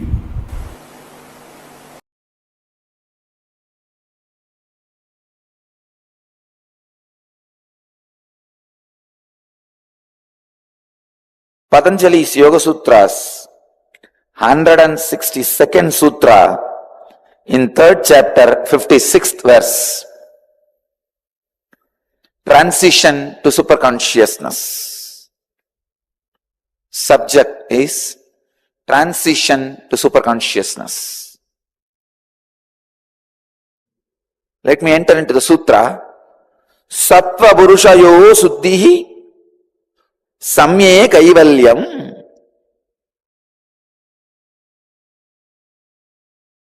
Swami Vivekananda translates this as, by the similarity of purity between the Sattva and the Purusha comes Kaivalya. Swami Prabhavananda translates as, perfection is attained when the mind becomes as pure as Atman itself. Swami Sachidananda translates as, when the tranquil mind attains purity equal to that of the self, there is absoluteness. Bhagavan Osho translates as, Sattva Purushayoho Suddhi Samye Kaivalyam. Liberation is obtained when there is equality of purity between the Purusha and Sattva. Let me translate from my experience. Purusha is a pure light. Sattva is the pure reflection where there is no convergence, conflict, dust. Purusha is a pure light, what we call as God, Atman, consciousness, enlightened knowledge, Guru's energy, whatever you name it, it is one. The source, Hiranmayi Garbha, the source from which everything originates, the source from which everything expresses itself, the source on which everything stays. I'll give you the example. The light in front of me can be considered as the Purusha, source. And this mirror can be considered as the body.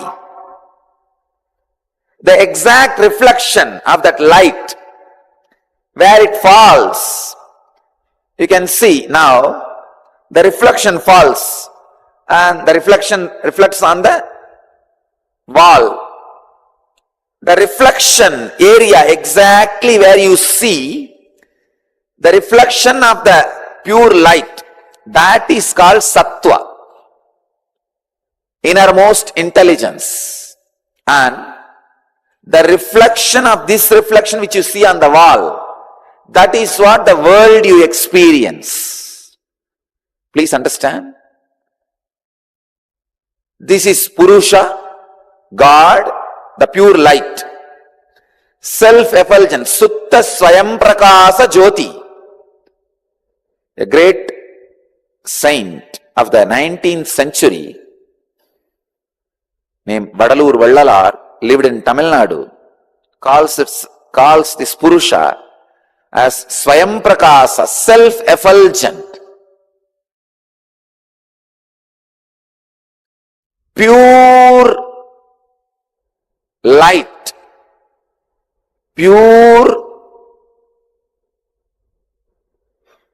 grace.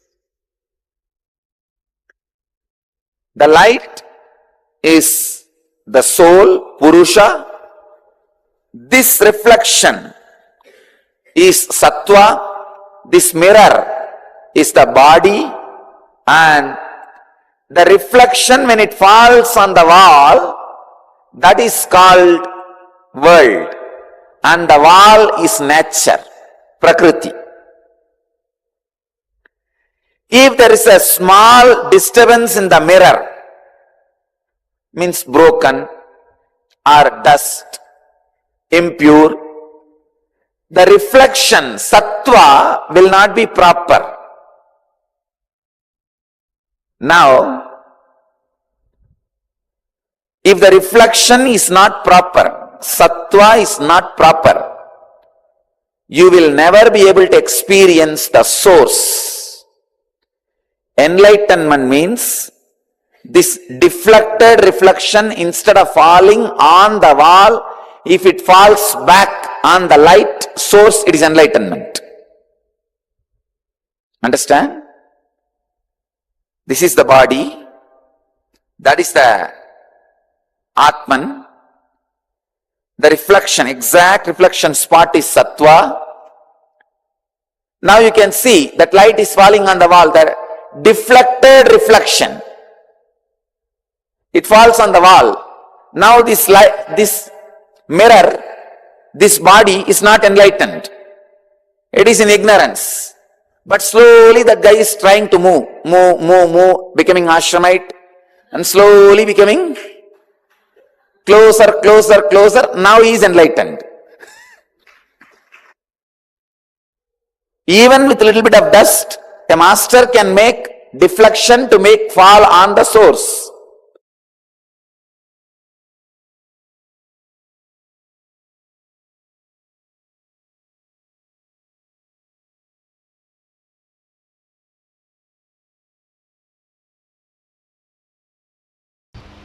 I wanted to share directly something I heard from Arunagiri Yogeshwara with the physiological, psychological, neurological ups and downs you go through, perceptions and experiences you have is not you. The real intention you carry about what you want to become, that is you. Listen carefully. Whatever intention you have that you want to become, that is you. Other than that, any psychological, physiological, neurological experience, perception you go through is not you. If you feel depressed about your body and your mind and about yourself, or if you feel excited, elated about your body, your mind and about you, whether depression or excitement, nothing is you. Nothing is you. When Arunagiri Yogeshwara shared these words with me, the way it entered into my system, the way it became part of my cognition, the way it became part of my reality, from that day, never physiological, psychological, neurological ups and downs can bind me in any way. Meditate. Don't think it will take a lot of time to realize this truth. No. I did not put all my self-effort and realize this truth. I got it as gift. So I commit with you guys, I'll give it as a gift to all of you.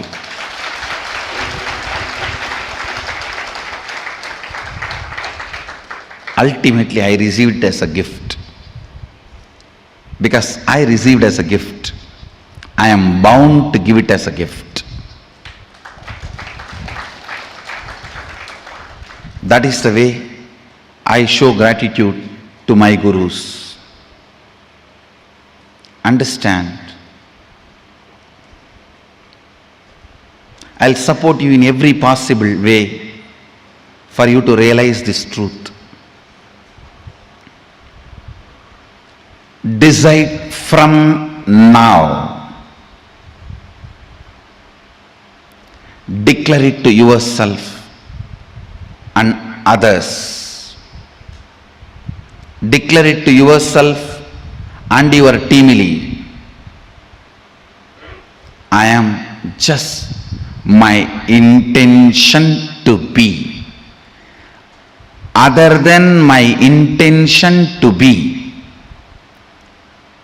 no other experience, psychological, physiological, neurological, whether my experience, I have body, I don't have body, or the life is a blessing or life is a curse, or excited about my identity or depressed about my identity, that is not me, that cannot touch my intention of what I want to be. Because my intention is living, but the physiological, psychological, neurological effects are non-living entities. Non-living cannot bring suffering, cannot affect something which is living.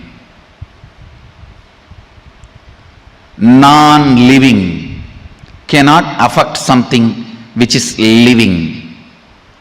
Declare your intention of what you want to be. Other than that, no other physiological, psychological, neurological experience is real for you.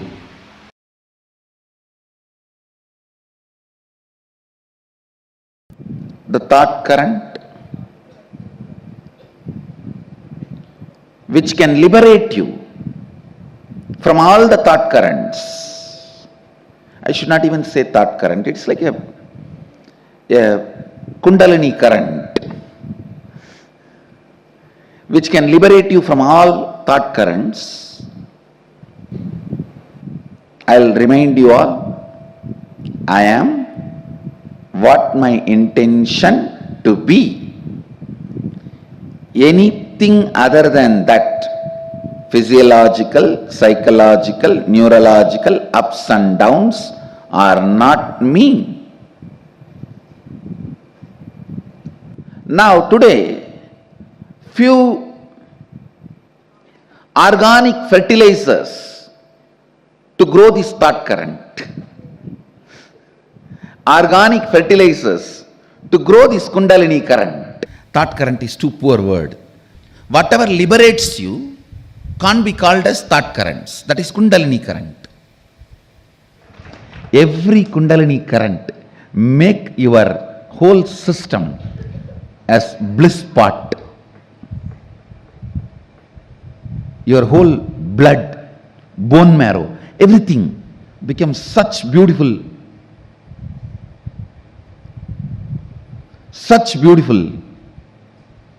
bliss overflow. What you strongly believe inside you as your fundamental right. Listen, all of us strongly believe some things as our fundamental right. That freedom should not be touched. Because I go through whatever I go through which I don't want in my life just for that one thing. So all of you look into what do you think as your fundamental right. Listen. What you feel, what you believe as your fundamental right, that plays a major role, because when you are alone, you boil down only to your what do you think as your fundamental right. A man who thinks, I tolerate all this just for the sake of money, who thinks money is his fundamental pleasure, fundamental right, naturally he will become rich. He will be working only towards wealth and he will become rich. But he will not be fulfilled. Please understand, whatever you think as your fundamental right, you equate that and your life. You are ready to bargain with your life to gain that. Sometime yes from girlfriend, sometime yes from a business proposal, sometime yes for pleasure. Whatever you equate as your fundamental right in your life, You will get that, no doubt, but be very clear, you will never be fulfilled by that, because actually your fundamental right is to build the bliss chemistry in you. Anything other than that, you will feel you have been cheated or you wasted your life on it. Your fundamental right is building your own bliss chemistry, where you are independently able to fall into the joy and bliss just by your intention, your will. Ability to fall into the bliss chemistry just by your will, independent of anything else, is your fundamental right. Every child should be taught this is your fundamental right. The beauty of this Kundalini current is, the moment you remember this is your fundamental right, all other fundamental right bridges are given, it is blasted. Automatically it collapses. It just collapses. Your fundamental right is bliss chemistry, in which you can enter into just by your intention, will, independent of anything else. Independent of anything else. When you understand this, all other bridges are blasted away.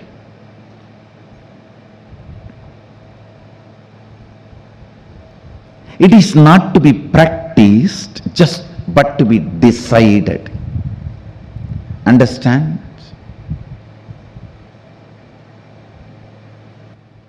If you practice, your future will be transformed, is yogic techniques. If you practice, immediately your future will be transformed, is tantric techniques. If you decide, your past, present, future, all three will be transformed, is the Shaivite techniques. I tell you, be blissful because you are Mahadeva, not because you got yes for some your proposal in your relationship or business deal. Be blissful because you are Mahadeva. I am blissful because I am Mahadeva. Consciously, the reason you choose to be blissful builds your bliss chemistry.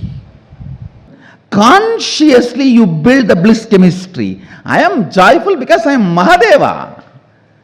I am my intention to be.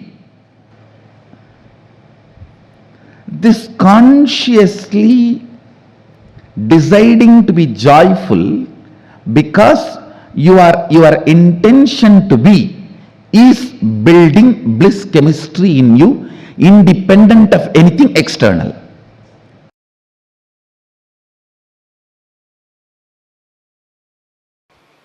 I'll just connect and tell you clearly.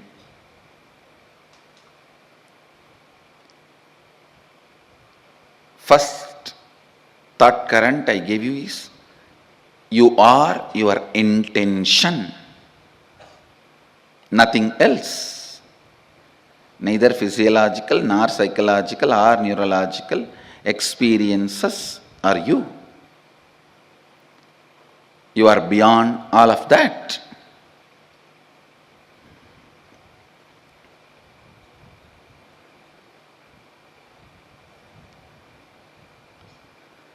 Now listen to this thought current.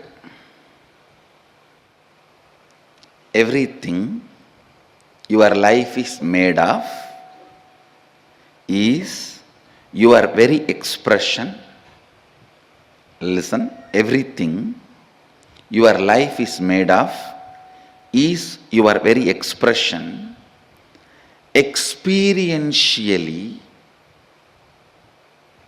playing with them, changing them, altering them, manipulating them is powers, siddhis.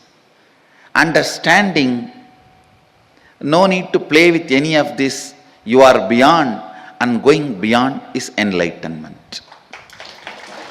Listen now. Listen now. Now what I said is pure science. Mahadeva gives a very powerful practical methodology to experientially realize this statement. The statement which I uttered now is a sutra, pure science.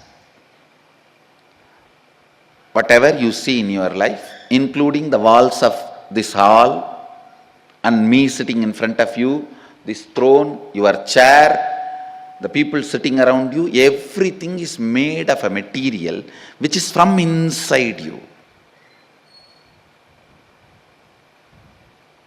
You can alter, manipulate, extend, reduce, change everything as you want. Please understand. Everything you see in your life is made out of a stuff which comes from your very self.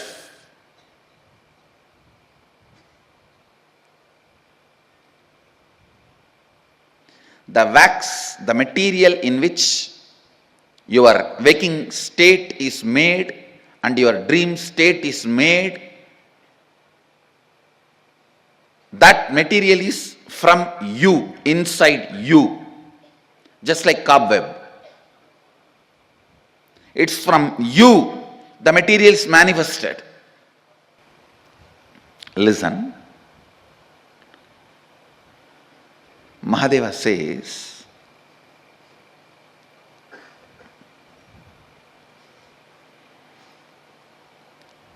early morning, the period of Brahma Muhurta, where the so-called reality, waking state has not become 100% real for you, and the dream state has not yet become 100% dream state for you, where you are just moving in between. Brahma Muhurta, morning 4:30 to 6, where your inner space, some moments is in waking state, some moments in the dream state. Make use of that time to infuse some ideas into your system. Listen. For example, you are feeling life around you and inside you is very poor. You are not having enough resources. You want wealth. Try to play early morning, that 4:30 to 6, infusing yourself with the idea, let me manifest wealth. Your visualization should be more towards wealth, not towards moving away from poverty. Please understand. If you say, let me move out of poverty, you will be all the time visualizing poverty. No. Move towards wealth. Visualizing wealth. The first thing will happen when you consciously play with your Brahma Muhurta consciousness. That is a unique consciousness. That's a unique time and space where you are neither fully awake, nor fully sleeping, nor fully dreaming. You are like a original material out of which you are made is available for alteration, transformation, manipulation. the material out of which you are made is available to yourself at that moment. Just few days from today to next Sunday, this 1 week, every morning, this Brahma Muhurta time, try to play with your consciousness. I gave you the example of money because that is the biggest problem everyone has. Whether you have or don't have, you have a problem. If you don't have some type of problem, if you have some type of problem,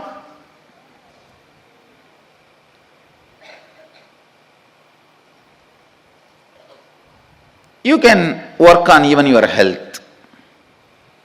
You can work on your relationships. You can work on your fulfillment, feeling alone, empty, lonely, on anything you can work. Try to visualize what you want to manifest. It will not take more than 3 or 4 days for you to realize actually you are setting the trend and thought current. You are setting the trend and thought current of what you want to express in that Brahma Muhurta time. Sleeping during that time means wasting your life. Do not entertain. Please listen.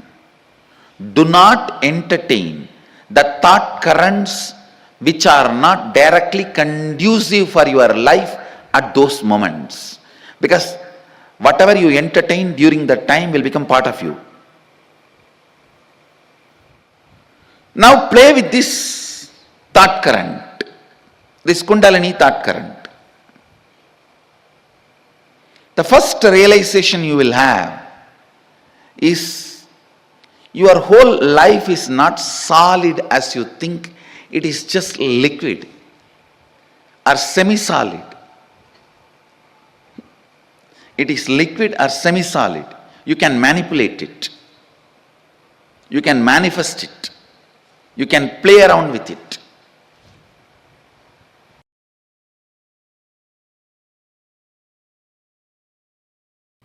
All the physiological, psychological, neurological ups and downs are not you, but the space in which they are happening is you, because all of them remind you your source. All of them remind you to get back to your source. That is the only solution. Understand? One beauty of this universe is it will not let you rest till you rest in Sadashiva. It will not let you rest. Run anywhere you want. It's very important to understand what is not you and what is you. I am not saying even now your physiological, psychological, neurological ups and downs are you. No. The space where that is happening is you.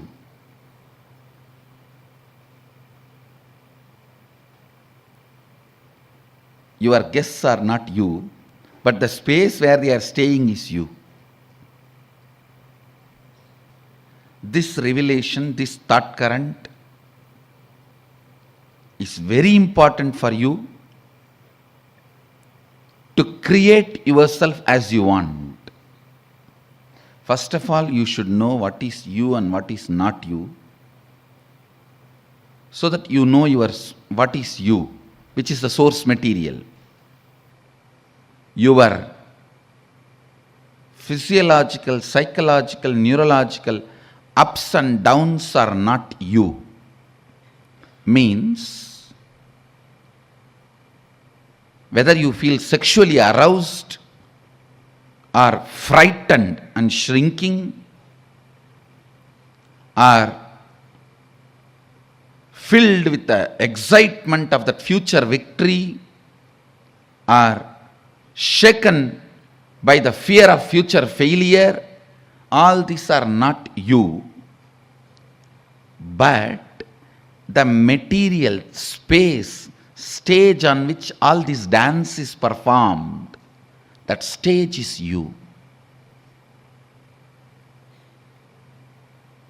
The muscles on which this memory dances is you. The biology on which this biomemory jumps is you. Then you should know, why are you allowing this stupid biomemory and stupid muscle memory in your biology and your muscles? Because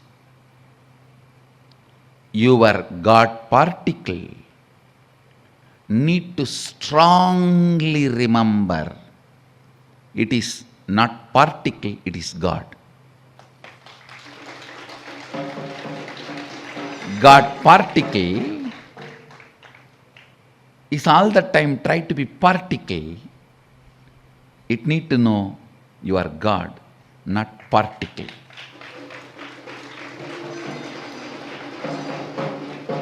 Understand? The stage, the space where the neurological, physiological, psychological ups and downs happen. The stage, the space is you. Purpose is to remind your space of God. Please listen. You are not God particle, you are God.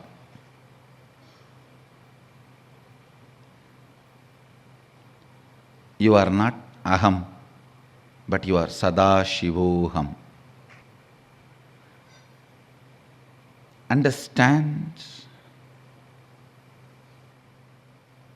Knowing this thought current is opening your inner guru to yourself. The moment you wake up, you may not need the alarm clock. So, the moment you remember Sadashivoham, the physiological, neurological, psychological ups and downs will automatically stop, even if you don't do anything to stop them. Because they served their purpose. They finished their job.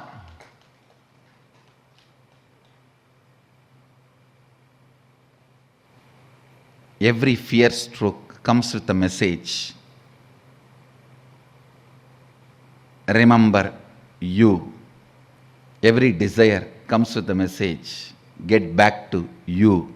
Internalizing this thought current will put you in perpetual completion, Sagaja Samadhi.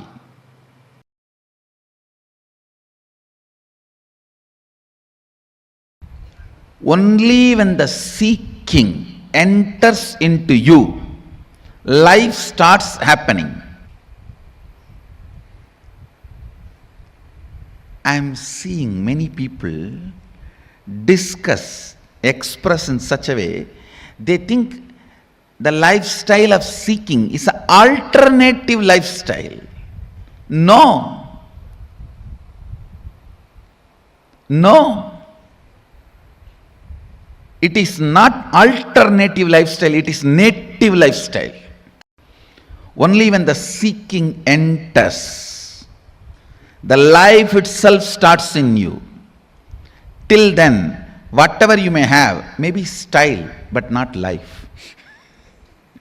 Understand? May be style, but not life. Don't call that as lifestyle. Seeking integrates you. Seeking evolves you. Seeking awakens you. Seeking aligns who you are to yourself. I tell you, till the seeking starts, even you will not experience what you call as you. I know the stupid human beings who think they are rich by having only money. Understand? Poor are those who have only money. Uneducated are those who are educated only in schools.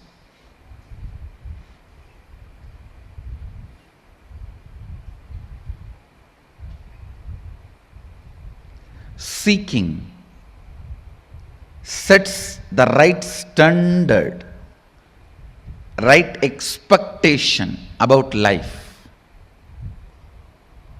All these words have no meaning till seeking enters into you. Till you start questioning your very existence. Till you start analyzing genesis of your identity. Till you start looking. Please understand, I am not saying till you find answers. No. Because seeking can never find answer. It can only find experience. A seeking, please understand, seeker never finds answers. He finds only experience. Seeking actually awakens the seeker to his original state. Seeker never finds answer. He only finds his nature. Sadashivatva.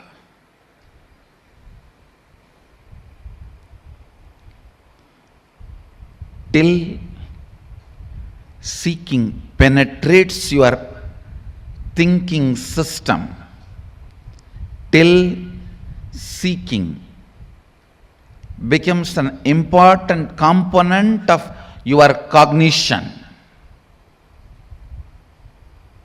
life has not started in you.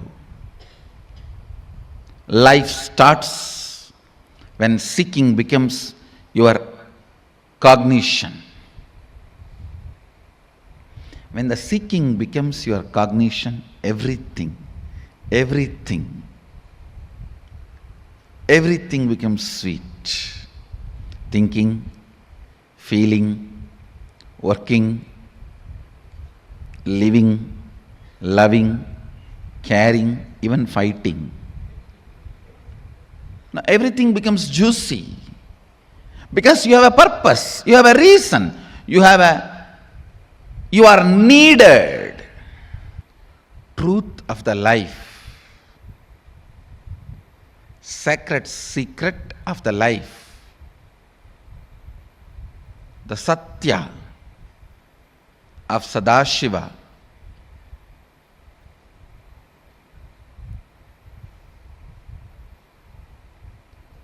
the Satya of existence is seeking. You can have this as today's thought current.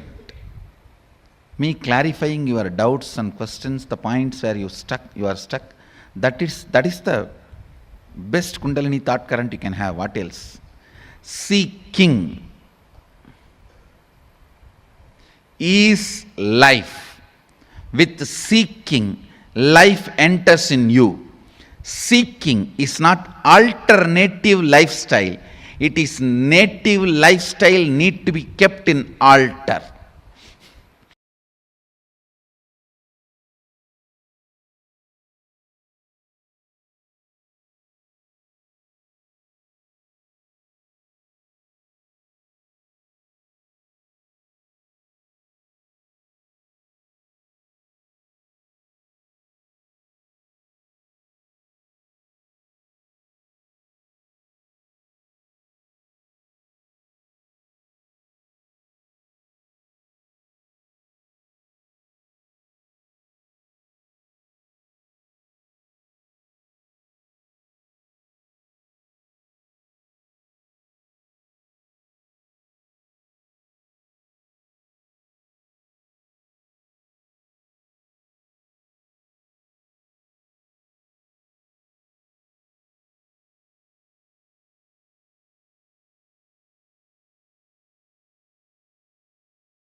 Nithyananda ಕಲ್ಪತರು ನೀನೇ ಗುರು ನಿತ್ಯಾನಂದ ವೈದ್ಯ ಸರೋವರದಲ್ಲಿ ನಿತ್ಯಾನಂದ ಕಲ್ಪತರು ನೀನೇ ಗುರು ನಿತ್ಯಾನಂದ ಆಲಾರಳಿಯಲಿ ನೀನೇ ನಿತ್ಯಾನಂದ ಬಿಲ್ವತ್ತಿಯಲಿ ನೀನೇ ನಿತ್ಯಾನಂದ ಆಲಾರಳಿಯಲಿ ನೀನೇ ನಿತ್ಯಾನಂದ ಬಿಲ್ವತ್ತಿಯಲಿ ನೀನೇ ನಿತ್ಯಾನಂದ ಗುರು ನಿತ್ಯಾನಂದ ಗುರು ನಿತ್ಯಾನಂದ ಬಿಡದಿ ಪುರವಾಸಿ ಗುರು ನಿತ್ಯಾನಂದ ಗುರು Nithyananda. 「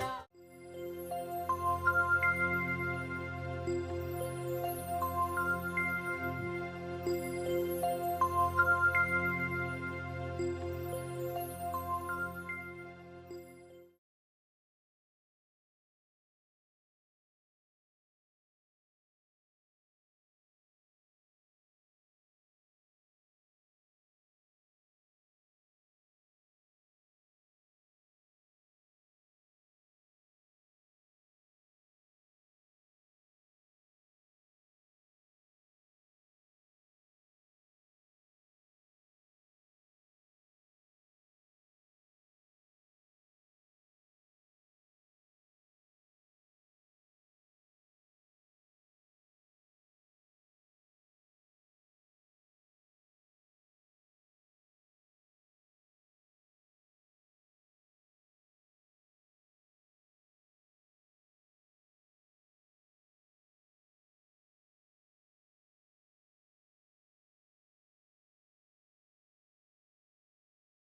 Nithyananda, to all the participants. We all just had a powerful revelations by Swami Kundalini. Can you teach you what your understanding was? Nithyananda, ma Prema Kodandaraman, ma Yogananda Rupini, ma Marva, ma Margarita Vasconcelos, Nithyananda, ma Ananda Lakshmi, ma Shukrendananda. So, what did each of you understand from this session? It was a very beautiful, powerful session. spoke. Swamiji spoke about Kundalini current.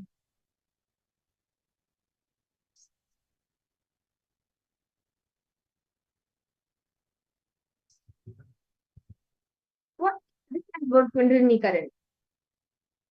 Can each of you post? Okay, I request all participants to post. What each and every one of you understand by Kundalini? Start from that. Okay, it's always good to start from the base. Third, post. What all understand by Kundalini? What's Kundalini for all of you?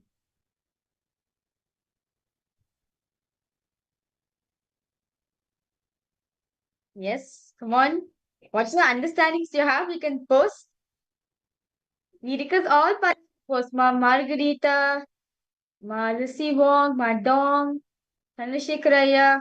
Request all participants to post what understand by Kundalini.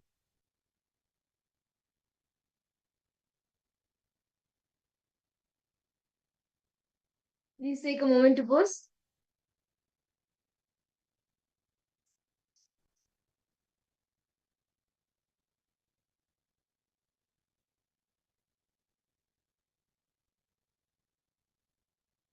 Ma Marva, Ma Yogananda Rupini, each of you can post. Come on. And all of these participants watching us on YouTube who have joined and tuned in for the program on YouTube, each of you can also post. And actually, you can head to paramashivoham.org and join the Zoom room as well.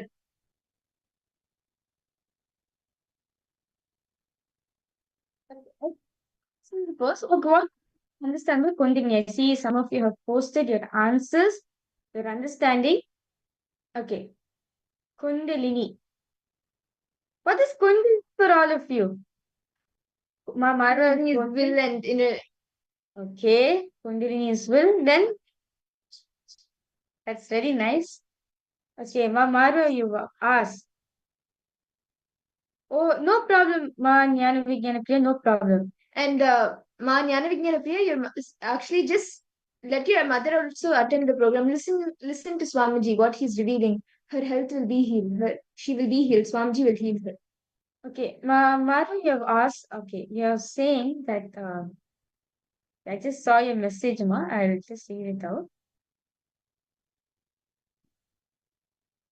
Okay, I had something very powerful click when completion not happening. Then something not manifesting. We should go back to Bhagwan. Okay.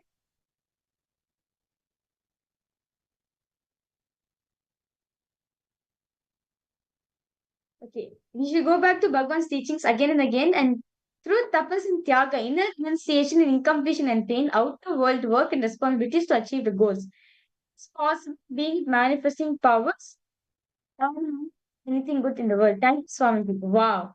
That's so nice. Okay, Mara, you asked, Ma, is there a method to change numbers on the phone? I expand on the little more, Ma. See, anything impossible, Swamiji can make it happen. That's and not one thing I know knows. If you want any change to happen, Swamiji knows everything because at the end of the day, he is the one who's controlling. So it's very much possible. First one, deep what? And what exactly mean change numbers on the phone, meaning like one change numbers on a dial pad, or what exactly do you mean by that? Yeah. Okay. Yes, Madon, Nithyananda. Okay. See, I'll understand this. Okay. is a link for energy that in all of us. This link for energy needs to be awakened.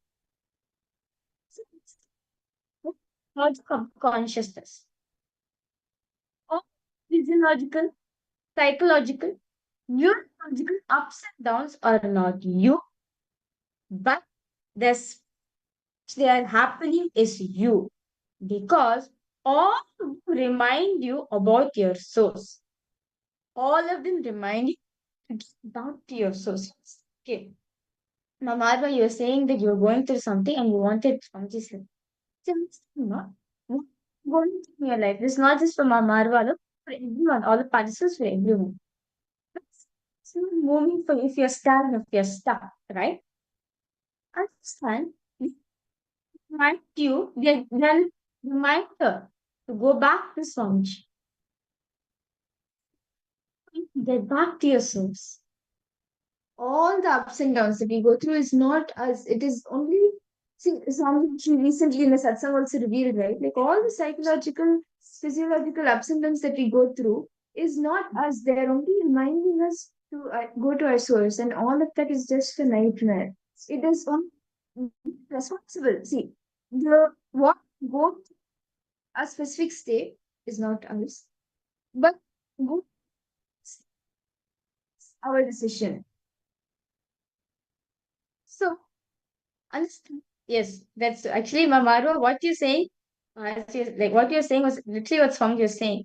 It's a reminder for you to go back to Bhagwan. Like how you said that certain life, what you're experiencing, it's always good to go back to Bhagwan to his teachings and power manifestation. That's what Swami is saying. Yes, that's very true. So understand what going through in your life is a reminder for you. Can I teach a few intention? Few minutes. Listen to intention, declaration. What you want to be. Declare what you want your purpose to be. What's your purpose? Your intention to be. See, to become your intention to be, you should continuously work towards it. So declare what you want to be, declare what your purpose is, and what your intention is to be. For example, you see, I want to be Paramashiva, I want to experience Paramashiva. So make a declaration, make your purpose, declare, I want to be Paramashiva. I want to, or if you want to be a teacher, or if you want to be a doctor, declare, I want to be a teacher. I want to be a doctor. I want to be a successful businessman. What your intention to be is for that, your purpose. Could each of you to take a few minutes to make this declaration? Just a few minutes. Your purpose. Then you want to be. So this is starting of this. As there's many very beautiful exercise form given. Now, now, what purpose? What of your life? What you want to declare? What's true intention? Trust ourselves. Kind of intention. Activities. What I do. I have my inner space. Please write this down.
Yeah, that is.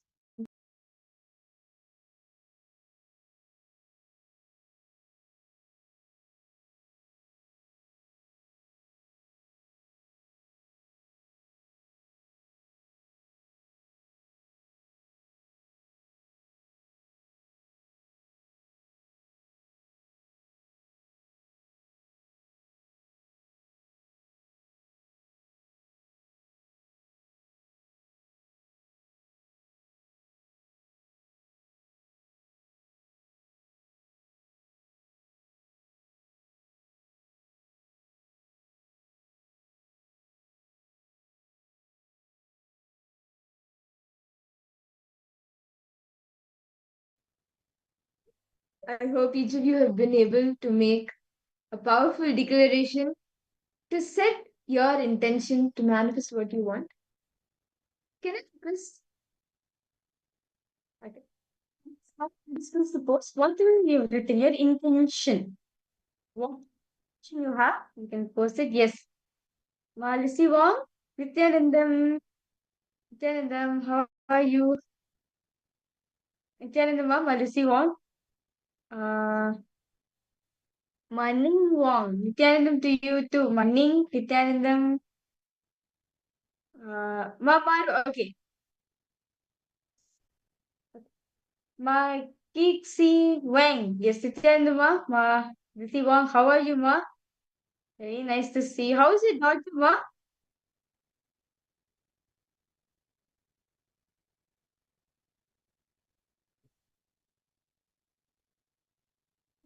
Post Malsi Wong, you also can post. Wow. What's your intention to be? You're painting today. No problem. Good. Nice to do painting in the breathing space of Swamiji. Wow. Can you just post what's your intention to be? What have you declared for? Ma Nisiwa, what have you declared for? Ma Juan Han, Ma Parabrahma Swarupini. So, well, for all the participants, we wrote our intention, right? See, many times the problems creating in our life. Okay, well, listen when you're clear. I am Paramashiva. No matter what, I am Paramashiva. So that's the best cognition to have actually. So understand, problems are coming. When problems are coming up, what do the source? It's mind loss of the source. We cost mind ourselves of the paralysis. We cause of conclusions, the problems which we're facing in our life, but we never go back to the source. Cause problem. When cause instant, it's go source means it's going up the action. You're the child within yourself, right? We go to this side, we always go to the problem set, thinking nothing is manifesting from me. Everything's a problem for me. But as fundamentally, it's problems. Oh, it's not problems are not the method. Problems are fixed by Paramashiva. Okay, Madhuri, one you have asked a very beautiful question now. You have asked, okay, what you want is career, not knowing what they want. What what does say about the person? Madhuri, today, math you carry between yourself. See again, maths we carry. Right. It will always take you to success only. The problem is we all think about outside. We only think about society. What is society going to say about it? What say about it? Change career at all. All matters an in from which you are changing. It's a path intention. You best career for you. But if you change from a path space, path intention, even the career, you'll feel you are a failure. See, let's give an example. Now, let's see. One thing. Before this, you may have been cooking. Here, maybe now you are in the career of maybe you may be a software engineer. Let's take a new one for example. I'm just giving an example. You're a software engineer. The job, you don't like the work.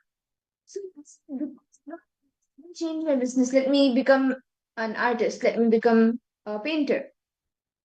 So you change. But with same boredom, that same tiredness, or if you didn't like the people, didn't appreciate your work in the software field, happening when you're painting or when you're doing arts, you like you see kind of things where people are not okay, your painting is good, your art is good.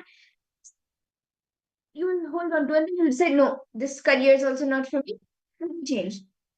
Jumping from one career to another if it is out of powerlessness. But if it is from powerfulness, which you choose, any thing that you choose, you will see that you manifest the best of it, you will experience the best of it.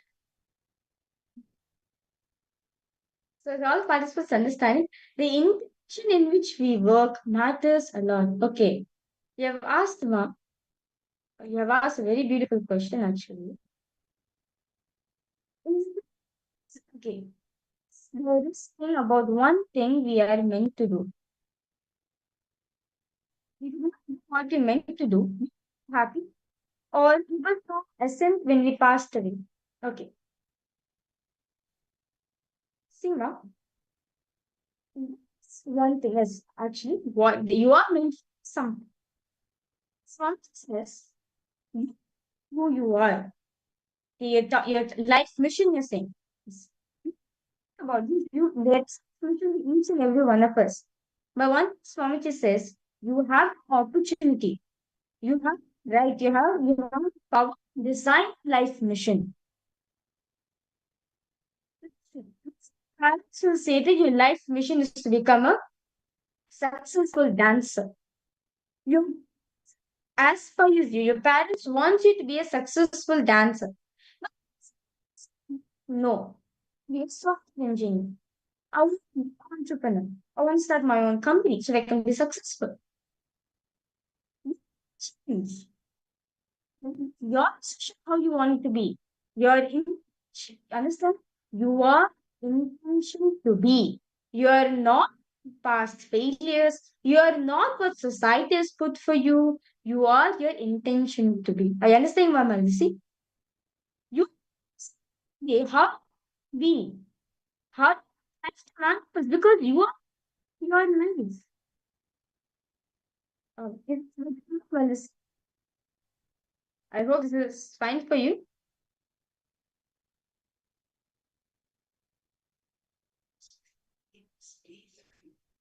Okay, that's great. Thank you so much, Mom. Understand, you are to be, Mom. You're here of your intention. You know as per what society has put on you or what your parents want you to be or your past failures. No, you are your intention to be. You are what intention you want to be right now.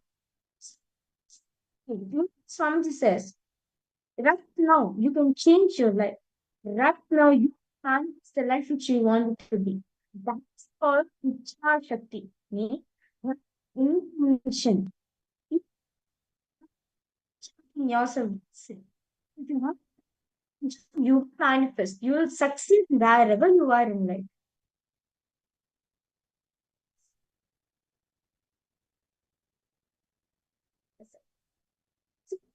Post what is your intention to be? What is that intention that you want to manifest?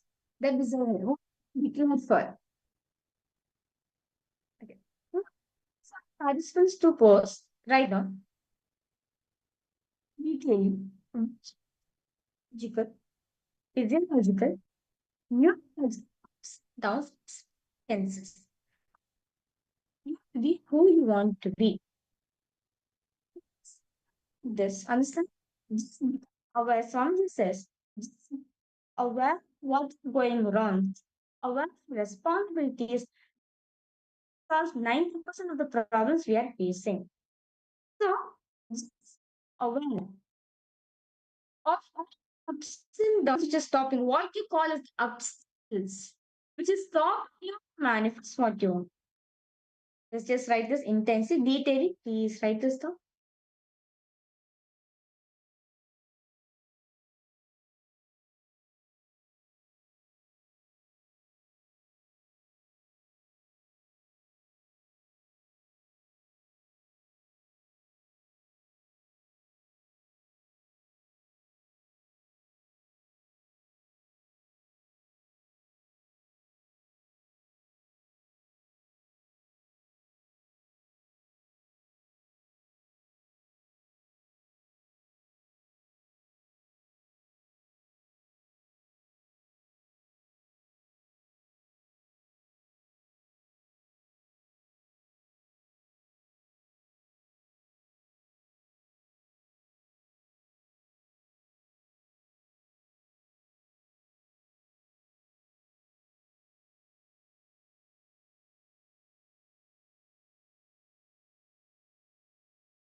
Nithyananda.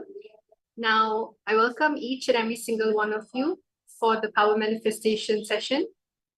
Relax, and I know all of you have done an intense process of penning down the psychological, physiological, neurological ups and downs, experiences preventing you to be what you want to be. So relax from from your internalization, meditation in which you have done. And I hope you have experienced the shift. So if you want to share exactly what you feel after this internalization session, you can definitely put it down below. So now what we're going to be doing is we're going to be proceeding towards the mind reading, power of mind reading. I hope all of you know the power of mind reading and what it is, especially the power of clairvoyance. So today we're going to be scanning. You are going to be partnering up with people and you're going to be scanning a particular image. It can be scanning lost and found items that they have. Or you can even simply just scan something that your partner is holding on your hand. Whatever it may be, we can now actually go into that. Let us all set it up. Yes, let us all set it up.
So now all of you, what you're going to be doing is you're going to be scanning an image of whatever your partner is holding. So what are you going to be doing is you're going to be sitting down with your head, neck, and spine in a straight line.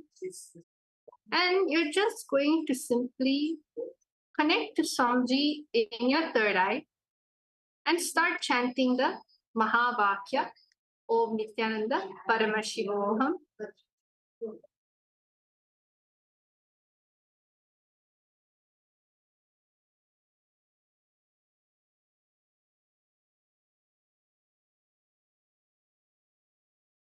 Paramashivoham.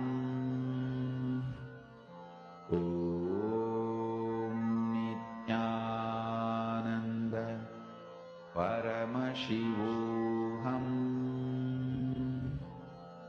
Om Nithyananda Paramashivoham. Om Nithyananda Paramashivoham. Om Nithyananda Paramashivoham.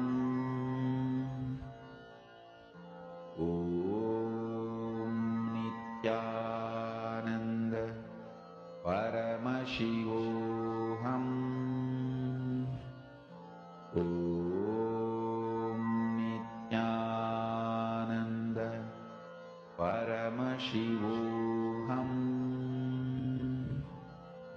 Om Nithyananda Paramashivoham. Om Nithyananda Paramashivoham.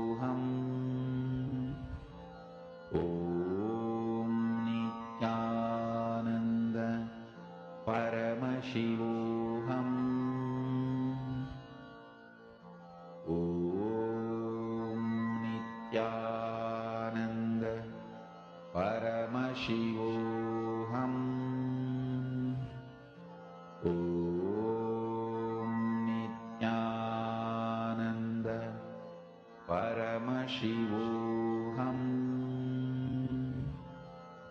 Om Nithyananda Paramashivoham. Om Nithyananda Paramashivoham. Om Nithyananda Paramashivoham. Om Nithyananda Paramashivoham. Om Nithyananda Paramashivoham. Om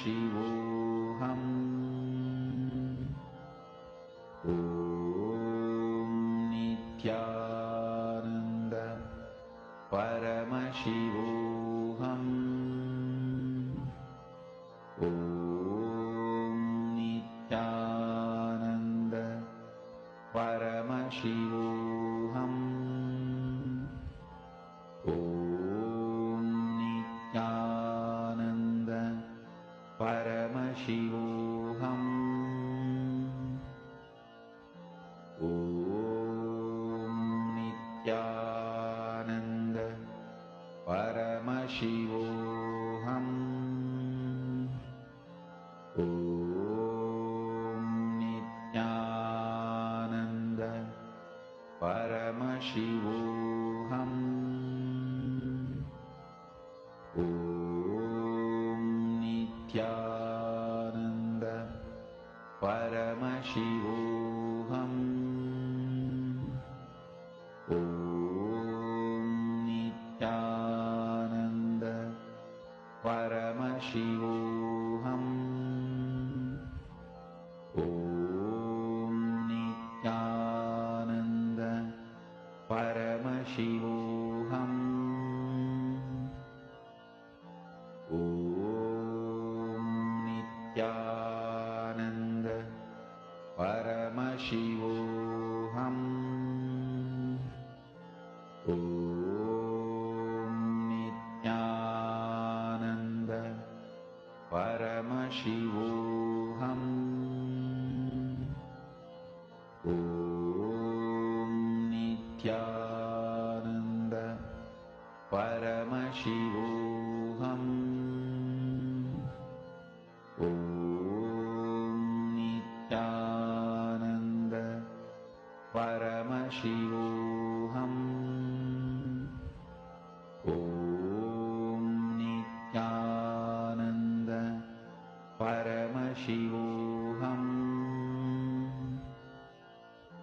Om Nithyananda Paramashivoham. Nithyananda, so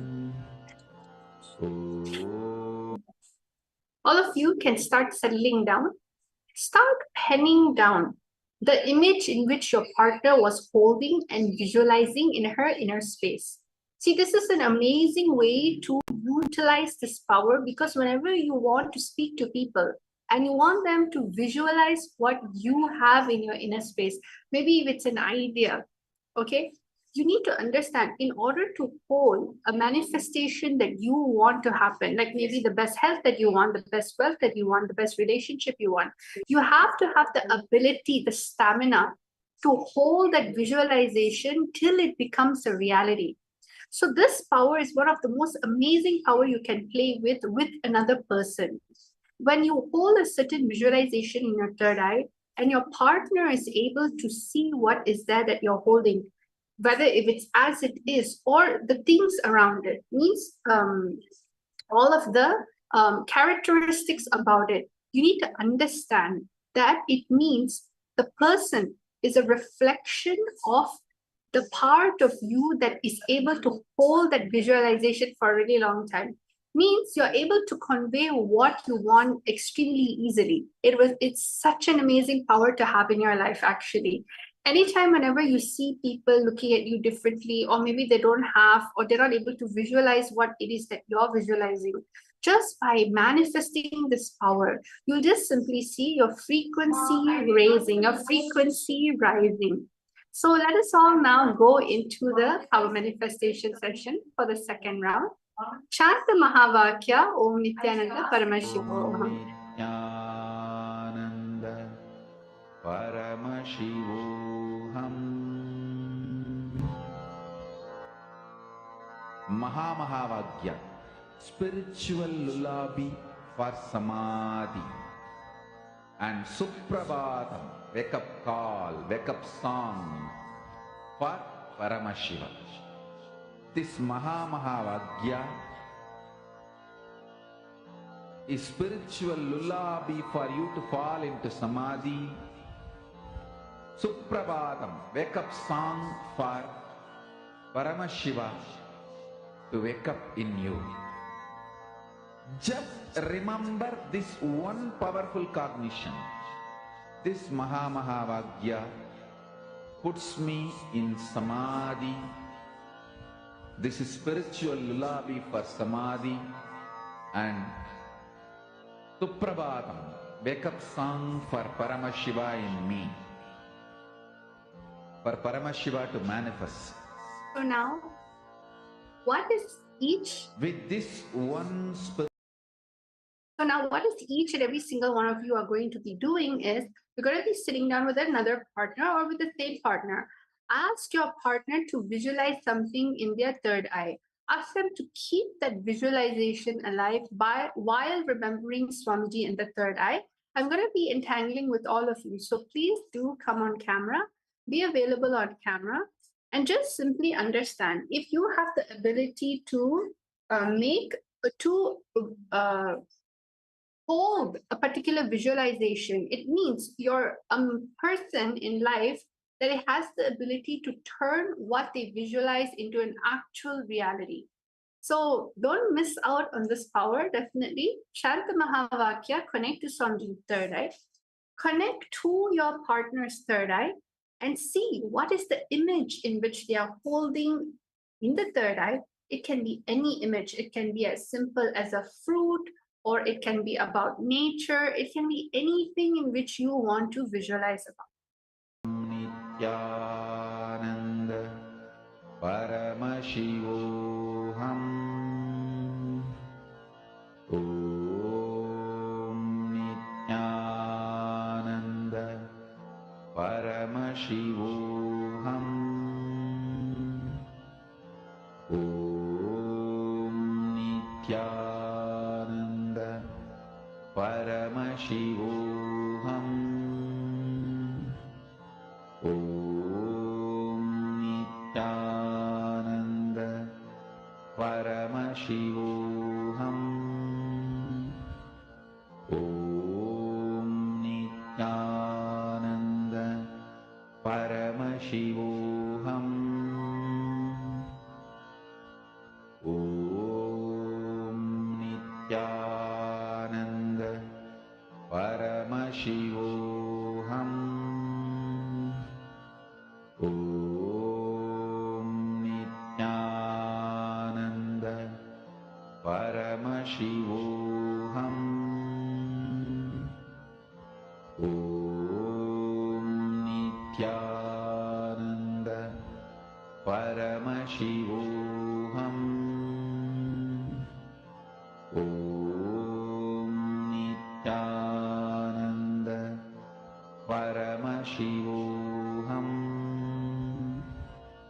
Om Nithyananda Paramashivoham. Om Nithyananda Paramashivoham. Om Nithyananda Paramashivoham. Om Nithyananda Paramashivoham. Om Nithyananda Paramashivoham.